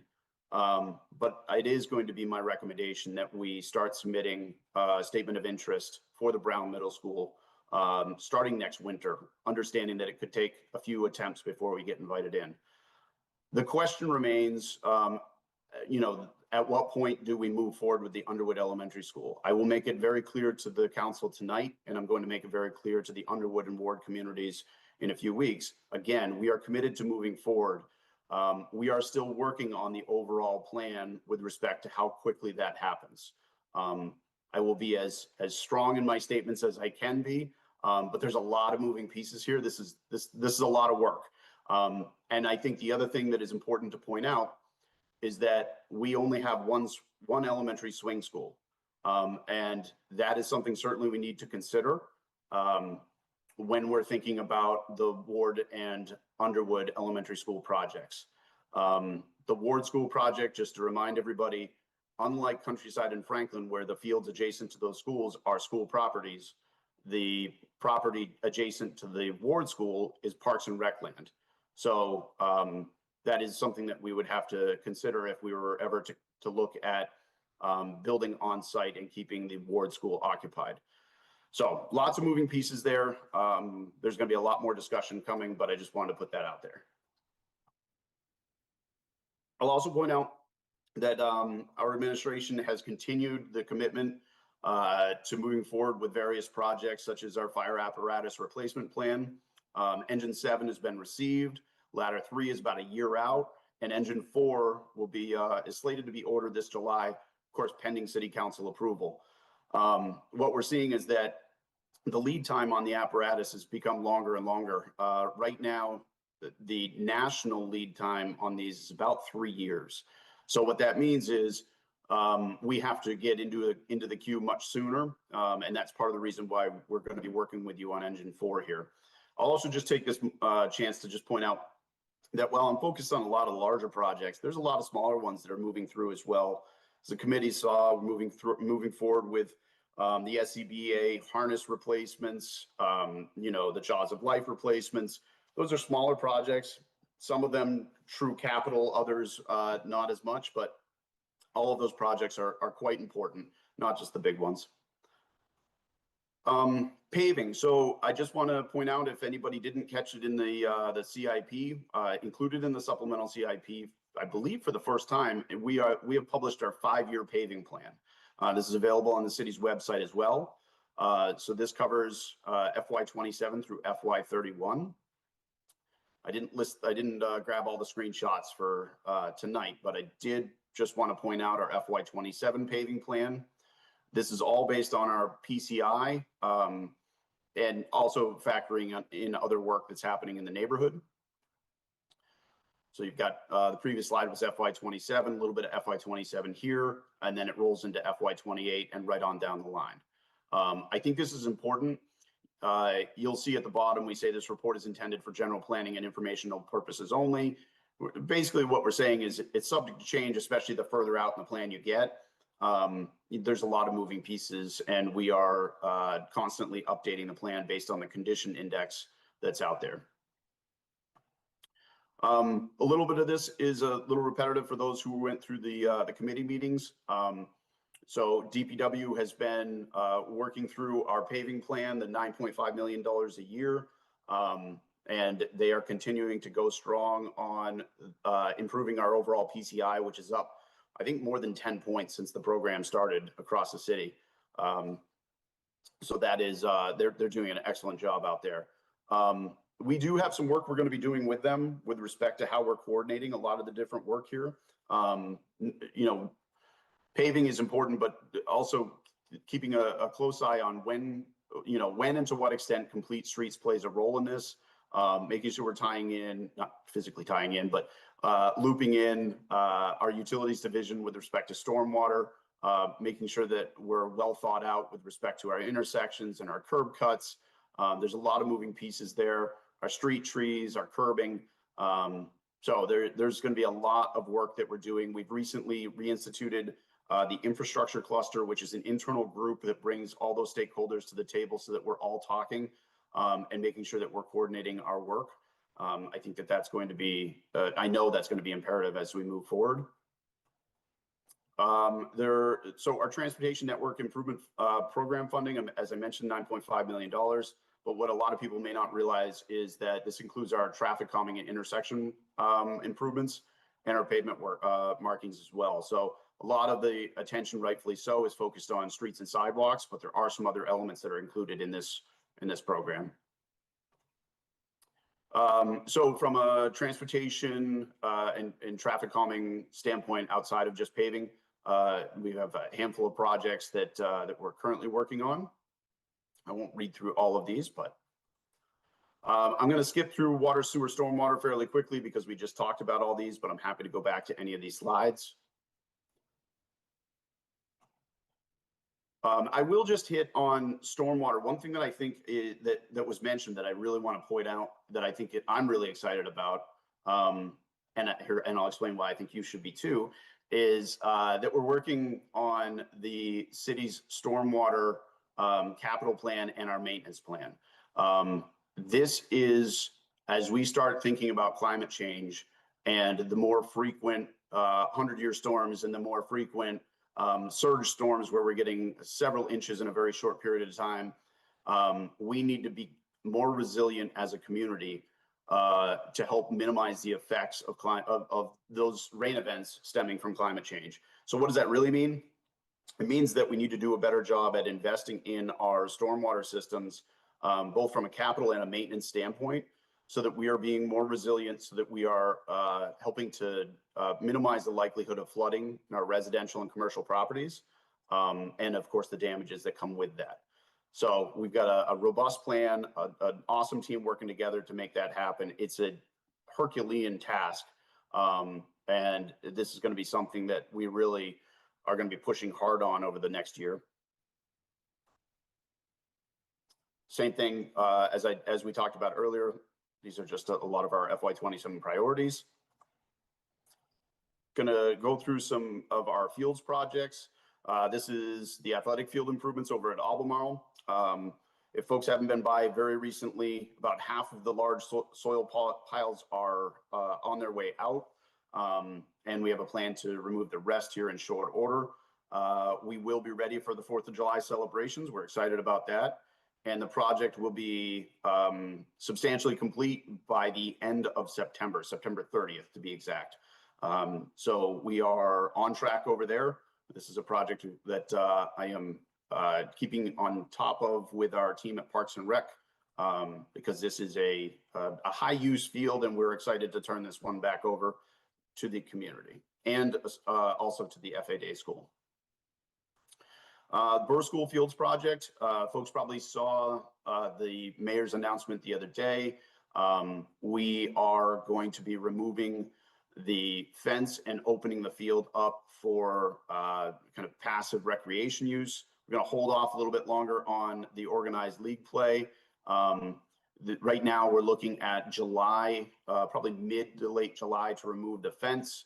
We've got to get an application of weed control down first, and there'll be more details on that coming. But again, looking to remove that fence this summer so that we can get that field back open for the neighborhood, and certainly for the schools in the fall. If folks haven't been by, the walking track is already up. It looks great over there. So looking forward to seeing that fence come down. McGrath Field project. So this one I checked with our Parks and Rec team. They're looking at bidding this out this fall, with the bulk of the work starting next spring. So this one is a coming soon project. Speaking of coming soon, I just wanted to plant the seed on a few of these. So the mayor has said, he said it many times as a councilor, maybe even as far back as an alderman, and it certainly is committed to it as a mayor. We are going to be looking in short order to begin the process of a comprehensive plan for Crystal Lake. This is not just the bathhouse. This is the park, the beach, the bathhouse, and the lake itself. So it's going to be a holistic look at all of it to ensure that we're striking the right balance, working with the community and the various stakeholders, and delivering something that we can all be excited and proud of. Also coming soon is we're going to be looking to tackle the Bobby Braceland project. So good size playground and fields over there. This will be one that we are likely going to submit a pre-proposal with the CPC for CPA funds. I would think that this is probably a good summer project for us. So this one will be getting going pretty soon. And then also we're going to start looking at Pellegrini Park. As folks may know, the field lights over there are in tough shape. They need to be replaced, and the fields in the park could certainly be improved. At the same time, I want to be very clear here we need to work with the community to fully understand what this project looks like. And maybe most importantly, we need to figure out how we do whatever this project is while not interfering with all of the incredible events that occur on that field. And it's also a field who has some very close direct abutters. So we're going to have to work with our neighbors as well as we start to think about what this project looks like. But I just wanted to mention that's something that we're talking about soon too. That's big picture. I'm happy to answer any and all questions. I will close where I began. The capital planning process is something that is robust. There's a lot of work that happens behind the scenes. It's not behind the scenes because we don't want it to be public. It's just a massive amount of work. So again, I will extend that opportunity to any of our city councilors and any of our residents who are listening today. If anybody would like to get a better sense as to how we do our capital planning and how all of these things come to be, you are more than welcome to reach out to me anytime. My cell phone number is 617-594-2564. So Newton residents, city councilors, call, text anytime. We'd be happy to walk you through anytime you'd like. With that, I'll open it up to questions. Bold move, COO Morse. I like it. Okay, hold on. Let me just jot down a couple hands here. We have Councillor Damubed, then Lucas, Gordon, and Kelly. Then Bixby and Roach. And keep your hands up if you want to get my attention. Thank you. Thank you, Madam Chair, and thank you, COO Morse, for your presentation. I very much appreciate the meticulous mathematical scientific nature of the CIP and how projects are prioritized and determined. Based on that, I had a couple of questions based on the cover letter that you submitted. When I asked in committee, in the Public Facilities Committee, if any other projects had moved around that we should be aware of, you said, nope, just the ones in the cover letter, which is great, makes it very easy to review. But I guess I'm just kind of wondering if you could perhaps walk us through the math of the two projects that have changed significantly. My understanding is that the ward in Underwood, and I don't want this to be interpreted as me saying that this should not happen. I'm just trying to understand how it happens and how the math works, which factors change. So the Ward and Underwood schools from the last CIP or two went from previously being priority number 32 or 35 to number 16. And the new police headquarters in the 2025, I believe, CIP was number 116, and then I couldn't find it in the 2026 CIP. I saw sort of split up projects having to do with the police headquarters. Can you just, and their priority numbers or the priority factor for the Ward and Underwood schools was 43.7, now it's 56.7, and for police station was previously 21.4 and is now 56.9. Can you just walk me through the math a little? I know we have a program in the schools, so maybe that's the new math. So sure thing. No, those are very fair questions. So what I would say is, I'll take police first. I was just pulling up the CIP, but so I can get you the exact number in the FY27 CIP. Essentially, if you look at last year's CIP, what you will see is there were a whole bunch of projects at police headquarters that were broken out into small chunks. It could be HVAC or masonry, plumbing, restrooms, scattered throughout the CIP. The train of thought under the previous administration was that we would tackle those smaller projects as needed over time before the larger police facility project happened. With the new administration, looking at the approach, it was determined that it made more sense to do the larger police project. And I don't want to say that it was a complete surprise either, because for many counselors who joined us on the tour, I think last year, and then again this year, last year, we started talking about the larger project, and using ARPA funds, we began the design for the larger project. Although at that point, we had not yet determined or defined what that larger project would be. Because we hadn't really defined it, we didn't make any major changes to the capital improvement plan. As that moved forward, and as we did our tours with the city council, and then with the new administration, we started to better define what it was we were looking to do with the police facility project. As such, what you will see in the supplemental CIP is that the larger project was moved up. And then what would ultimately happen over this fall is all those smaller projects in police headquarters would likely come off the list in favor of the larger project that would replace all of those. So it's a long way of saying that police headquarters moved up because we were no longer focusing on kind of a longer term phased approach towards upgrades at police headquarters. So it's a bit of a balancing of the scales. On the school projects, with respect to Ward and Underwood, Councillor Grossman will appreciate this. I've worked for the city for 18 years, and Ward was next on the list for many of those 18 years. It kept getting moved down because of a lot of reasons, but not because the condition of the building was getting better or even staying the same.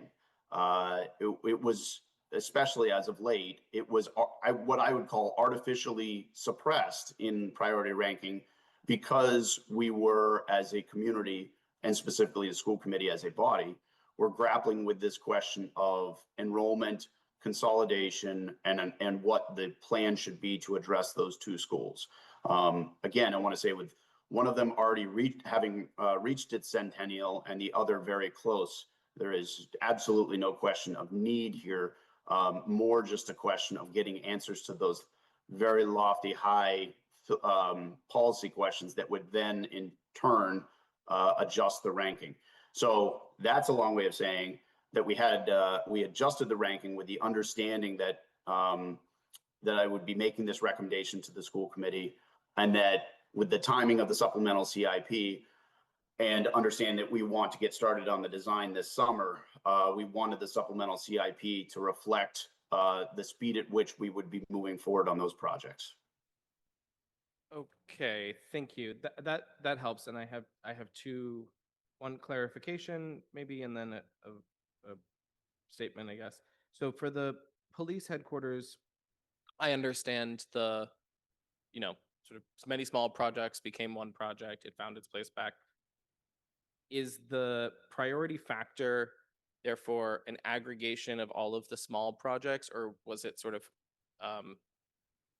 reassessed given deteriorations and anticipated remaining life of the building and that kind of thing? No, it's a fair question. I wouldn't say it was necessary. It was certainly reassessed. We reassess our projects all the time. I think that where you oftentimes find changes in the priority ranking, the condition can change ever so slightly, but in a building of that age, it doesn't change rapidly. I think where you see more movement is meeting the department mission.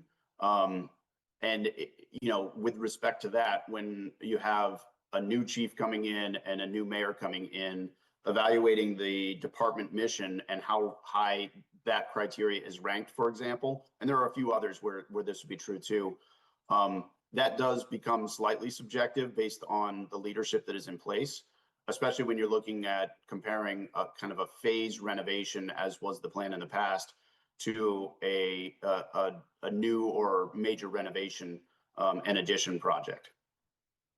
Understood. Thank you. Yeah, I guess based on that and something else that you said, I guess I'm just slightly, I have developed a lot of faith and admiration for our CIP as a kind of scientific document, and the words artificial suppression make me a little anxious because it means that artificial elevation is theoretically also possible. And I think that this should be an unbiased mathematical document that helps us determine how we go about things. So it's helpful for me to understand a little bit more about how we've gotten to where we've gotten to, which personally I think are, reasonable and good things. It's just good to understand. So thank you, Mr. Morse. Thank you. I would just add one thing on that.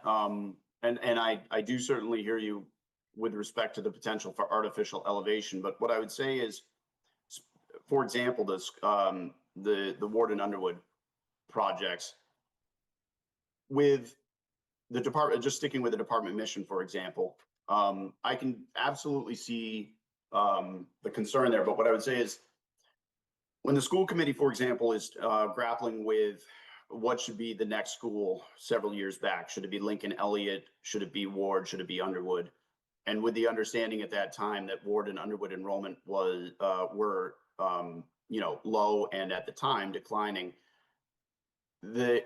it's not a question of artificially suppressing or reducing the risk of failure or the impact of failure as much as it is, for example, that department mission. That is a criteria that helps capture kind of policy level decisions that are made by the body that is responsible for that particular item. So in the case of Ward and Underwood, for example, we are trying to reflect that the condition of the asset and the impact of failure of the asset are not changed. But for some of those criteria, they might be slightly different if, for example, a school committee is waiting to make a decision on the overall capital plan pending the outcome of an analysis of consolidation, for example. Thank you for clarifying. Ms. Lemieux, I see you have your hand up, so why don't you go ahead? And then we have Councillor Lucas, followed by Councillor Kelly. Thank you, Madam Chair. I will make a very brief comment. What I would say based on this conversation is there's probably a better chance of a project getting suppressed because our needs are so great. And as we move forward with any of these projects, if we realize that we have barriers to completion of projects, they in a sense get suppressed. So the police headquarters, for instance, earlier in the prior administration, we spent a lot of time looking to see if there was somewhere else in the city where we could site the police department. So it has been a very high priority of the city for quite some time. The condition and the facility itself has been a high priority, but we've taken a few different paths to get where we are right now with that project. And so I think, as Josh was saying, so not only when the school department is grappling with enrollment issues and trying to figure out what they need to be doing for the best next step for the district, we have the same fluctuations, if you will, on the municipal side as well. So it's not that the police department, the headquarters, was less important along the way. We were researching different alternatives, and things play out when we research things. And so I would say that the suppression almost happens because we get far enough in an investigation and decide that we can't maybe perhaps make a move that we want to. And in the meantime, something else is bubbling up that we have a clear pathway forward for. Thank you, Ms. Lemieux. I think the additional transparency and clarifications are really helpful. Thank you. We have Councillor Lucas, then Kelly. Thank you. I'll be as brief as possible. I have a question on the police station. Some of my questions have already been asked and answered, but one of them was the funding source for the new police station. It says bonding. I was always under the impression that we needed a debt exclusion override. I just want to verify if that's still the case. Councilor Lucas, that is definitely still the case. In this case, both can be true. We will need to bond that project, and yes, it would require a debt exclusion override. Okay, thanks. The other thing was on one of your slides, it just didn't make any sense to me. You were going over street paving and you had Lowell Ave on there from Com Ave to Austin Street. Now I take Lowell Ave every time I come to City Hall, and I drove on it this evening. The road seems fine to me. Maybe it's me, but what was the PCI rating? I think it's PCI. What was the rating for that part of Lowell Ave? So the overall stretch of that section had a PCI of 74.5. So the overall is quite high. But this is an ultra thin bonded wearing course. So what I'm going to guess, and I will confirm and get back to you on, is that it's a relatively small area within that small stretch. But I will double check and I'll get you that answer. Commissioner Sullivan has popped on here and would like to add something. Go ahead, Commissioner. This is actually a preservation treatment to ensure that the road stays good through many years to come. Okay. All right. Thanks. It just seemed, all right. I think I got it now. All set, Chair. Thank you. We have Counselor Kelly, then Counselor Bixby. Thank you. I'll be even briefer. My question was asked and answered, so I'll pass for now. Thank you. Counselor Bixby, then Counselor Roach. Thank you. And COO Morris, I guess building off of the conversation we had in, I think it was finance, about the free cash for the feasibility studies and your answers to Counselor Diamondbed just now.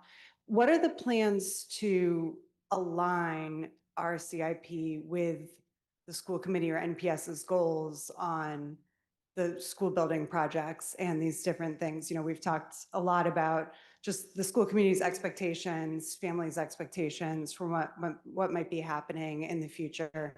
Can you share a little bit about your thinking, how we make sure that that communication can happen? And I know you've started it just now with the Ward Underwood, but how do we expand that beyond just the projects that are immediately in front of us? Yeah, no, it's a good question. I think, and I will preface this by saying I'm going to speak out of turn a bit here because a lot of this is the school committee, but I will do my best. I think that there are a few things at play here. With respect to the items that we're talking about right now, this will be part of the discussion that we have with the school committee on June 1st and the subsequent vote should they be ready on June 15th. But for the broader question that you're asking about with respect to overall capital planning, I would say many years ago, the process was a little different. There was more involvement with our school committee in the CIP process that plays out over the summer months. And that is something we're going to be getting back to. I've been working with the chair and vice chair of the school committee, along with the administration and school department leadership. And they are going to be having a much more active role with us on planning for the CIP, from large projects right down to very small ones, because sometimes smaller dollar value projects can be very, very important and impactful. So it doesn't, I want to be clear, that doesn't mean necessarily that our process is going to change, because it won't, or our analysis tool and how we approach the CIP. But I do believe that through the involvement or further involvement of the school committee in that process, I think is going to pay dividends. And I also just want to be clear, the school department has been involved quite a bit every summer as we develop the CIP and into the fall. School committee votes on the CIP every fall, but certainly they can and will be taking a more active role in working with us in advance of those presentations and votes. So I think that's one. I think the other thing that I think will be important with respect to Newton Public Schools and kind of the communication and setting expectations is the school's long-range facility plan, which was updated this past fall, and then prior to that had not been updated in many years. I think is something that certainly my recommendation, and I believe the school committee leadership and the school department are on board with this as well, is that that plan be updated annually and communicated out so that parents really do understand where their school stands with respect to larger projects on a year-to-year basis. So I hope that's helpful. Thanks. That sounds like a great start. And I think I've made it quite clear, but I think it's just crucially important that we have greater clarity and understanding among the community on those. So thanks for the work you're doing on that. Just briefly, you dangled a bunch of very interesting projects out there in your presentation. How are you thinking about funding sources for some of those? I mean, Crystal Lake, McGrath, some of those don't have funding sources listed on here. If those are things that the community is starting to talk about, the question always is, where does the money come from? So are there initial thoughts on funding sources for any of those that could be quite substantive? Yeah, so it's a great question. I would say the ones that I'm comfortable saying that I have a solid idea as to where we would seek funding for would be, I think McGrath actually is already funded. I think it was funded as part of a CPA authorization a while back, and we're just working our way through. I think it was approved along with the Burfields and Albemarle.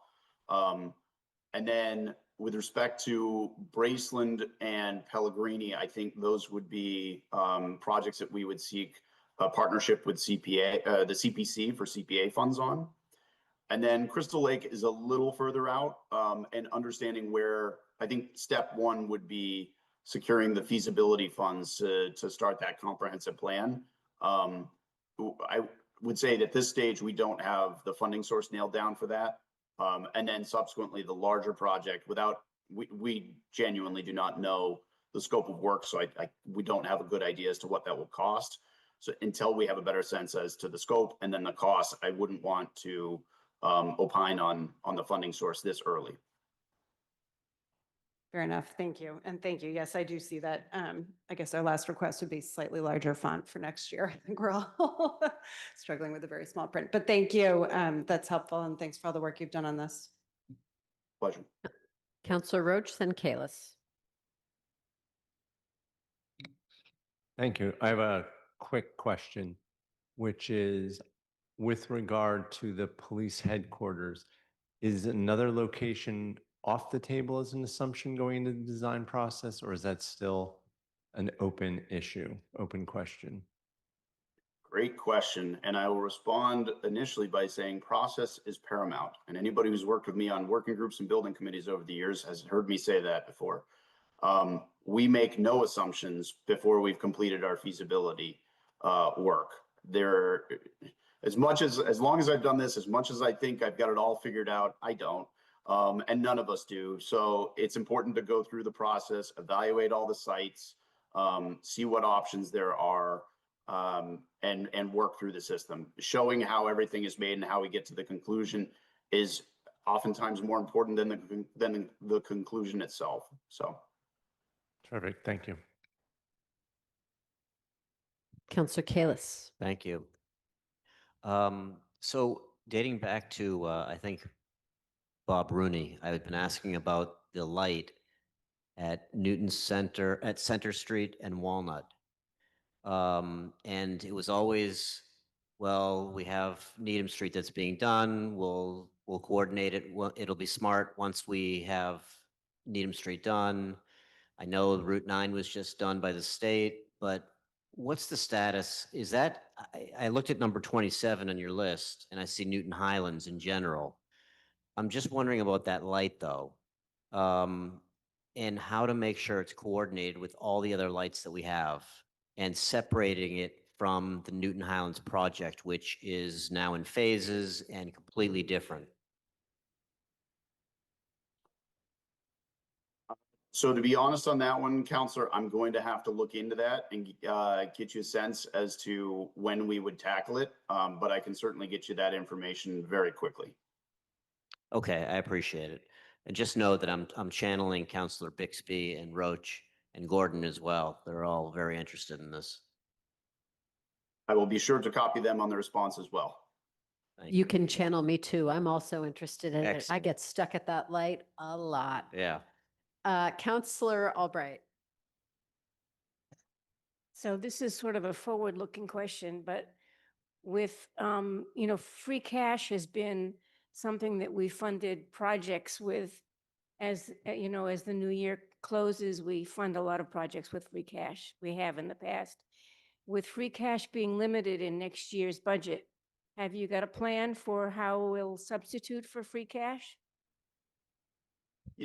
So certainly would be interested in hearing our CFO's response on that as well. But what I would say is for folks who've been around the block a while, you can remember times when we certainly did not have free cash at the levels that we have had as of late.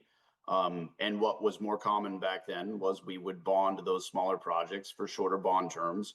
And I would imagine that that would be something that you see happen more frequently as we move forward. But also just being clear, as we tighten up our budget and generate less free cash, there is less free cash to spend on those projects. And by tightening up our budget, it certainly does present some challenges with respect to our, not our bond capacity, but our capacity to pay the bonds. So those will be things that we wrestle with in the years ahead. But you are very correct in pointing out that we will have less free cash and therefore have less opportunities to utilize free cash. Maureen? If I may, actually, I think our COO did a very good job of explaining it. We do not expect to have, our free cash will be less. That will be declared this coming September, not as low as it will be in the following September. It's going to be the free cash that we have to use in 28 that will be based on what we have done with this budget. So we have another year of a little bit more free cash than we will probably have in the following year. So as we move into the future, I look forward to having this conversation with you to say, you know, have we made the right decisions? Can we still do all the things that we would like to do, that we've been using free cash for, that we will no longer be able to? Because we, you know, if we bond things, that you have to pay more money to, you know, to pay the bonds. So this will be a conversation, I think, to pay attention to as we move forward. Thank you. Councillor Domabed. Thank you, Madam Chair. I've been sitting here thinking about this prioritization list, and it seems to me that Ward, it says here, number 16, Ward/Underwood Schools renovation/replacement. And it seems to me that if the scenario that you've described, Mr. Morse, where you're going to recommend that consolidation is not the best pathway forward, and that therefore the feasibility study that we've just approved will be used as a Ward School feasibility study, it seems to me that Underwood, based on this, should be the next line on here, number 17. And I don't know how to reconcile that with the math, because I understand that this CIP and previous CIPs have kind of assumed this joint assessment process, feasibility, you know, everything, that these kind of two are moving forward together. But now what I'm hearing is they're likely not moving forward together. And so I think it is deserving of the Underwood School is deserving of finding its own specifically identified place on this list if it's going to be taken out from, you know, what's currently number 16. I don't really know that that's a question, but if you have a response, I'd appreciate one. And if not, I guess it's just a statement that I'd like for everyone to consider, that it needs to find its place on the list. No, that is a great point, and I would love to respond to that. So I think one of the challenges that we always have when we're doing presenting any document such as a CIP is that is it a snapshot in time, and that when this supplemental CIP was submitted, and even tonight, the school committee has not. I've not made my recommendation. The school committee ultimately needs to take a vote. As it stands right now, as of this minute, it's that project that is listed there still holds true. In a few weeks, should the school committee vote to recommend not consolidating and splitting those two projects into two independent projects, then what you will see in the fall CIP is you will see Underwood have its own place in the CIP. Great, thank you, happy to hear it. I have two very quick questions of my own, and then I would love a motion to open the public hearing. Oh, Councillor Term, you have a question as well? Okay, I'll come to 1 sec. Let me just finish my thoughts. So the first, COO Morse, you put the paving plan for the next 5 years up there. In the last couple weeks of public facilities, my recollection from our Transportation Network Improvement Plan update is that we're getting a new PCI index analysis for all of our roads this summer. And I'm wondering how fluid that list is depending on the outcome of that process. So great question. You are correct. We are doing an updated pavement condition index survey of our streets. It will certainly update the plan. I don't envision that it's going to impact our FY27 plan, but it certainly could impact the out years. I also don't envision it having wild swings in the out years, but you could conceivably see an FY28 go to 29 or a 29 go to 28. So it is fluid, and that's why we have that kind of caveat at the bottom of each of those slides in that 5-year plan. Okay, thank you. And the other one is a very specific question, which if you were Commissioner Sullivan wants to get back to me another time is totally fine. You very quickly went through a slide on the water replacement projects, and one of them that flashed up there was Ward Street between Waverly and Center, which I've seen that work going on over the last few weeks. And I was actually a little confused by it because that portion of road was relatively recently very nicely paved, and now a good portion of that road is no longer very nicely paved. So I'm a little bit confused about what occurred there and what the plan is for that stretch of road. No problem if you don't have the answer to that off the top of your head at this moment. I do not have the answer to that one off the top of my head, but I'd be happy to work with Commissioner Sullivan and get you that answer right away. Thank you. Councillor Charm.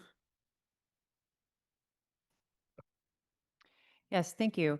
My question refers to item number 1 on the list, which is the Transportation Network Improvement Program.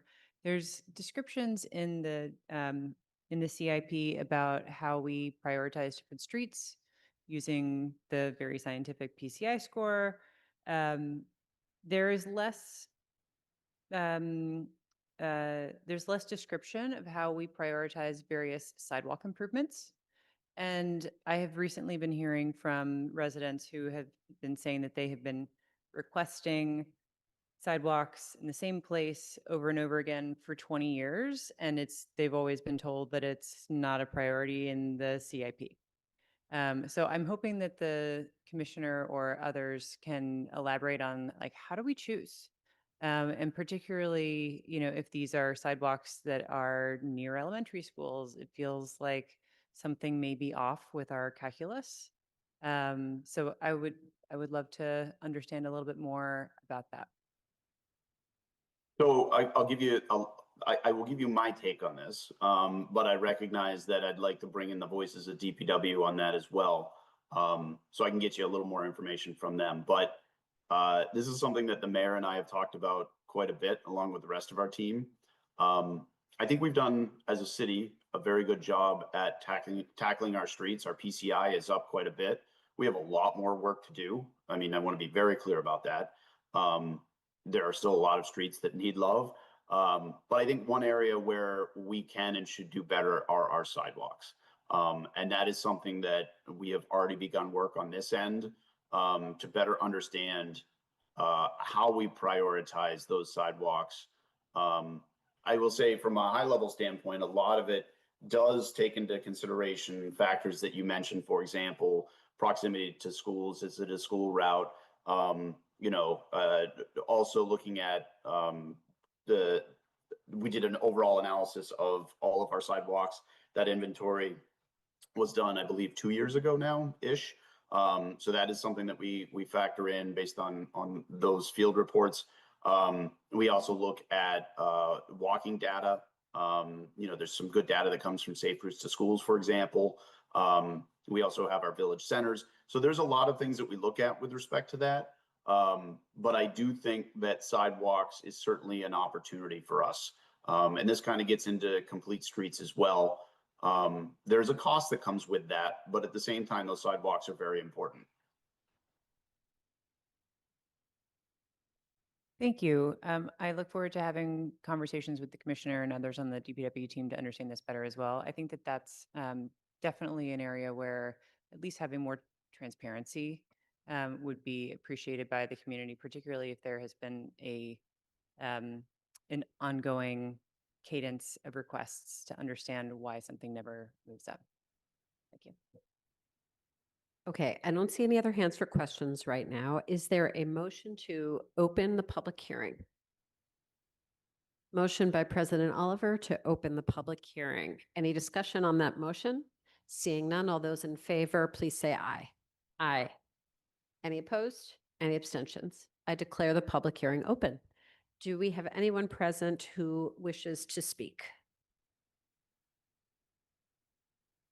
Seeing none, is there a motion to close the public hearing?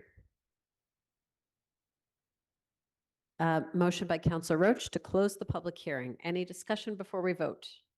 Seeing none, all those in favor, please say aye. Aye. Any opposed? Any abstentions? Okay, do we have any further comments or questions on the CIP? Otherwise, I'm going to ask for a motion to hold these two items. Councilor Kelly. Thank you. So we have a motion to hold both the CIP and the supplemental CIP. Any discussion on the motion to hold? Seeing none, all those in favor of hold, please say aye. Aye. Any opposed? Any abstention? Those are held. Can I have a motion to adjourn this committee of the whole meeting? Motion by Councilor Kalis. All those in favor, please say aye. Aye. Any opposed? Any abstentions? The committee of the whole is now concluded. Thank you, President Oliver.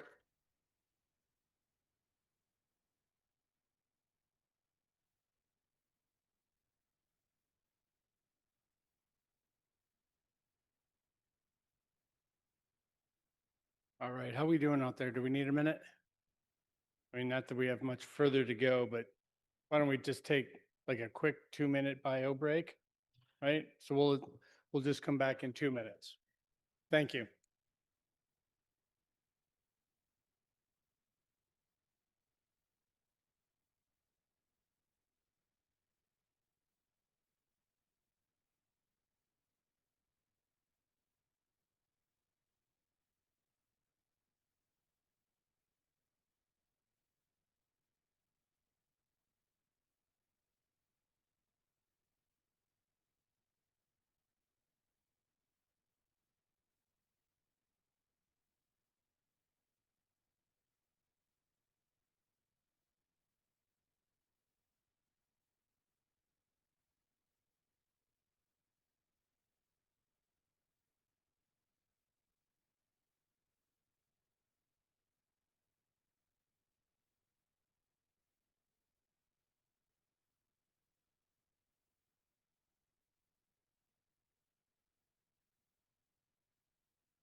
right, folks, why don't we try and grab our seats again here?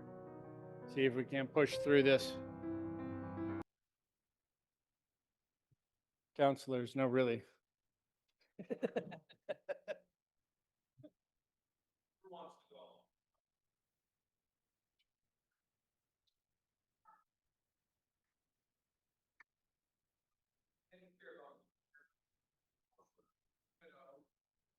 All right, we should probably turn the recording back on.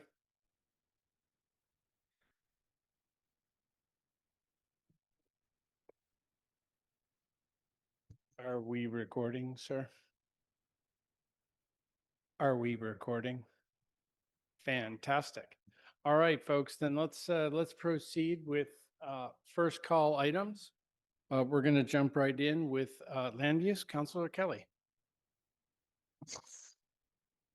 Yippee. Thank you, Mr. President. The Land Use Committee met on May 12th.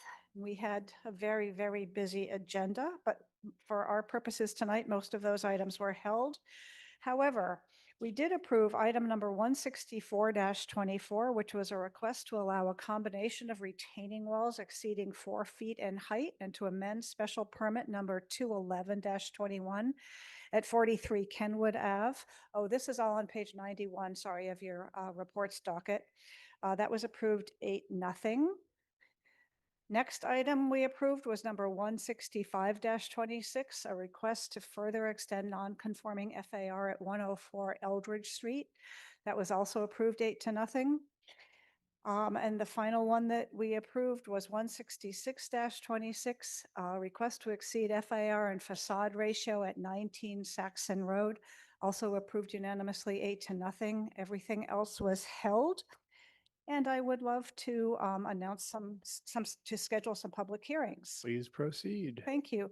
These are all on page 103 of your docket.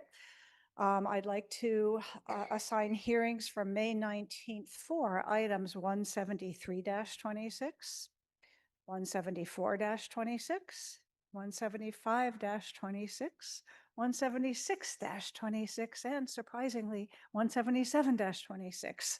Again, all for May 19th on page 103. Thank you. Thank you, Chair. For zoning and planning, Councilor Albright. Thank you, Mr. President. I'm happy to fill in.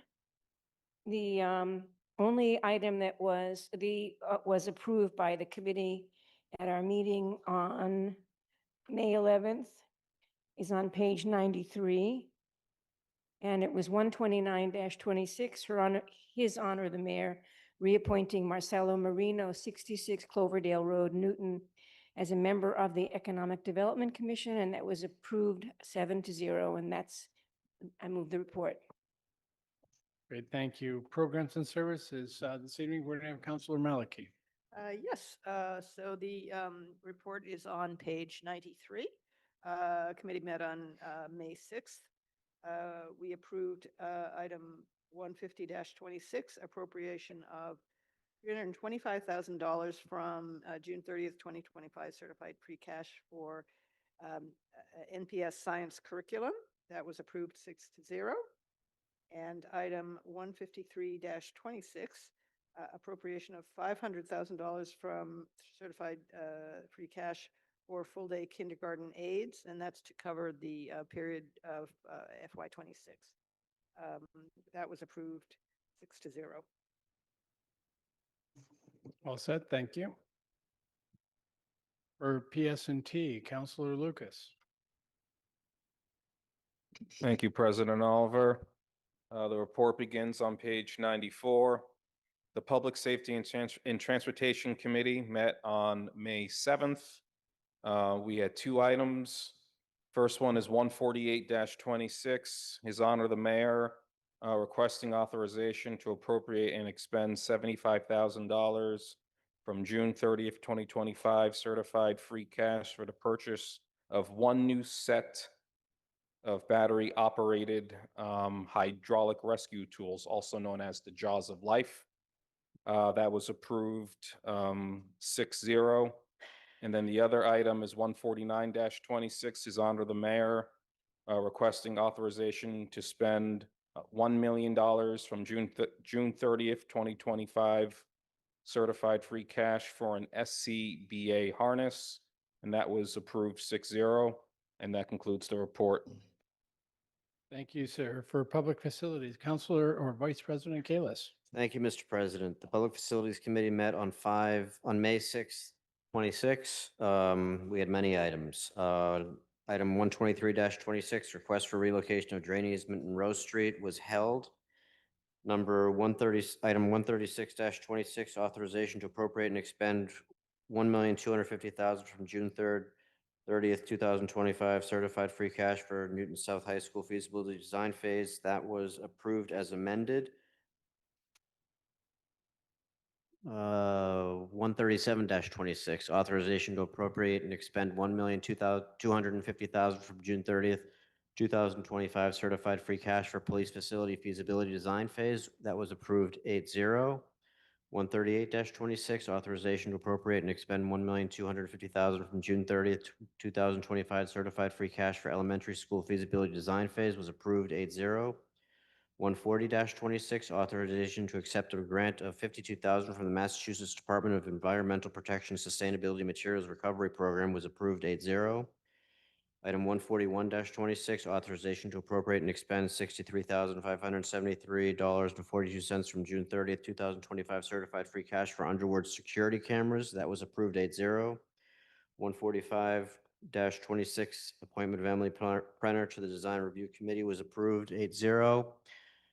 147-26, appropriation of $3,200,000 for snow and ice expenditures was approved as amended. 158-26, appropriation of $345,697.55 from June 30th, 2025, certified free cash for North and Craft Street was approved 8-0.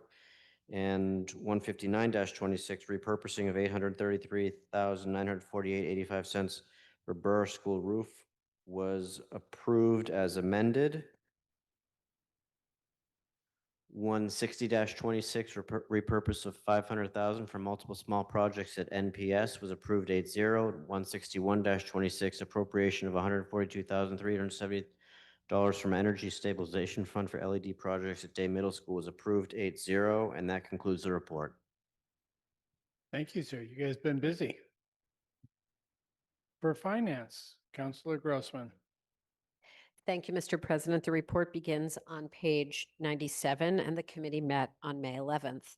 The first item, 136-26, authorization to appropriate and expend $1,250,000 from free cash for the Newton South High School feasibility design phase, was approved as amended 7-0. 137-26, authorization to appropriate and expend $1,250,000 from free cash for the police facility feasibility design phase was approved 7-0. 138-26, authorization to appropriate and expend $1,250,000 from free cash for elementary schools feasibility design phase was approved 7-0.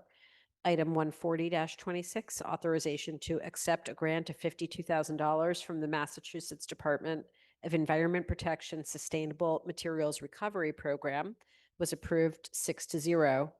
Item 141-26, authorization to appropriate and expend $63,573.42 from free cash for Underwood security cameras was approved 7-0. Item 147-26, appropriation of $3.2 million for snow and ice expenditures was approved as amended 6-0. Item 148-26, appropriation of $75,000 from free cash for Jaws of Life was approved 6-0. Item 149-26, the appropriation of $1 million from free cash for SCBA harnesses was approved 6-0. Item 150-26, the appropriation of $325,000 from free cash for the NPS science curriculum was approved 6-0. Item 151-26, requesting an ordinance amendment to Chapter 2 Administration, and this was with respect to reorganizing the purchasing department under the Financial Services Department, was approved 7-0. Item 153-26, the appropriation of $500,000 from free cash for full-day kindergarten aides was approved 6-0. Item 158-26, the appropriation of $345,697.55 from free cash for North and Craft Streets was approved 6-0. Item 159-26, the repurposing of $833,948.85 for the Burr School roof was approved as amended 7-0. Item 160-26, repurposing $500,000 for multiple small projects at MPS was approved 7-0. And item 161-26, the appropriation of $142,370 from the Energy Stabilization Fund for an LED project at Day Middle School was approved 6-0. In addition, Mr. President, I would like to request a suspension of the rules to report on an item in the Committee of the Whole held earlier this evening, for which there is no written report, where the water, sewer, and stormwater rates were discussed. We have a request for suspension of the rules. May I have a motion to suspend the rules? So moved. All those in favor, please say aye. Aye. Objections or abstentions? Great, please proceed. Thank you. This is item 157-26, which is the proposed water, sewer, and stormwater rates for fiscal year 27. The rates as set out on our agenda of this evening, Monday, May 18th. The vote was 21 in favor, 1 abstention, and 2 absent. With that, I move the report. Thank you very much. For real property reuse, Councillor Maliki. There is no report. Love it when a plan comes together. Love to have a motion to adjourn. Oh, I'm sorry. Hey, I got an idea. See, I caught myself just after you caught me. Could we go through the roll call vote, please? You want to know what's even worse? Excuse me, Mr. Clerk. Right Councillor here, Albright. the clerk has given me notes, and the note that I haven't crossed off yet says, take a roll call vote. So let's do that, please. Councillor Albright. Aye. Councillor Baker. Councillor Bixby. Aye. Councillor Block. Aye. Councillor Charm. Aye. Councillor Damabad. Aye, except for number 15726, on which I vote no. Could you repeat that number, please? Number 157-26. Thank you. Councillor Farrell. Aye. Councillor Getz. Aye. Councillor Golden. Councillor Gordon. Aye. Councillor Greenberg. Aye. Councillor Grossman. Aye. Councillor Irish. Aye. Councillor Kalis. Aye. Councillor Kelly. Aye. Councillor Krinsman. Councillor Leary. Aye. Councillor Lucas. Aye. Councillor Maliki. Aye. Councillor Mickley. Aye. Sir Roach. Clarification, are we doing 167 and 26 on second call, or did we read that as part of the first call? Sorry, that good question. That item was not reported out as it has not been approved through the Finance Committee to this point. So Okay. it was not read into the record. I save 157-26. I'm Councillor sorry, can you Silver. repeat that? I, except for 157-26. I'm sorry, Councillor Silber, could you repeat your vote? I have not voted yet, but I vote aye. Thank you. Councillor Wright. President Oliver. Aye. On this motion, the ayes are 21. There are 3 members absent. There are 2 exceptions on item 157-26, which makes the final vote on that 19 ayes, 2 nays, 3 absent. Motion carries. Thank you, sir. I have a motion to adjourn. So moved. We are adjourned, folks. Everyone have a lovely evening. Thank you, Councillor Grossman.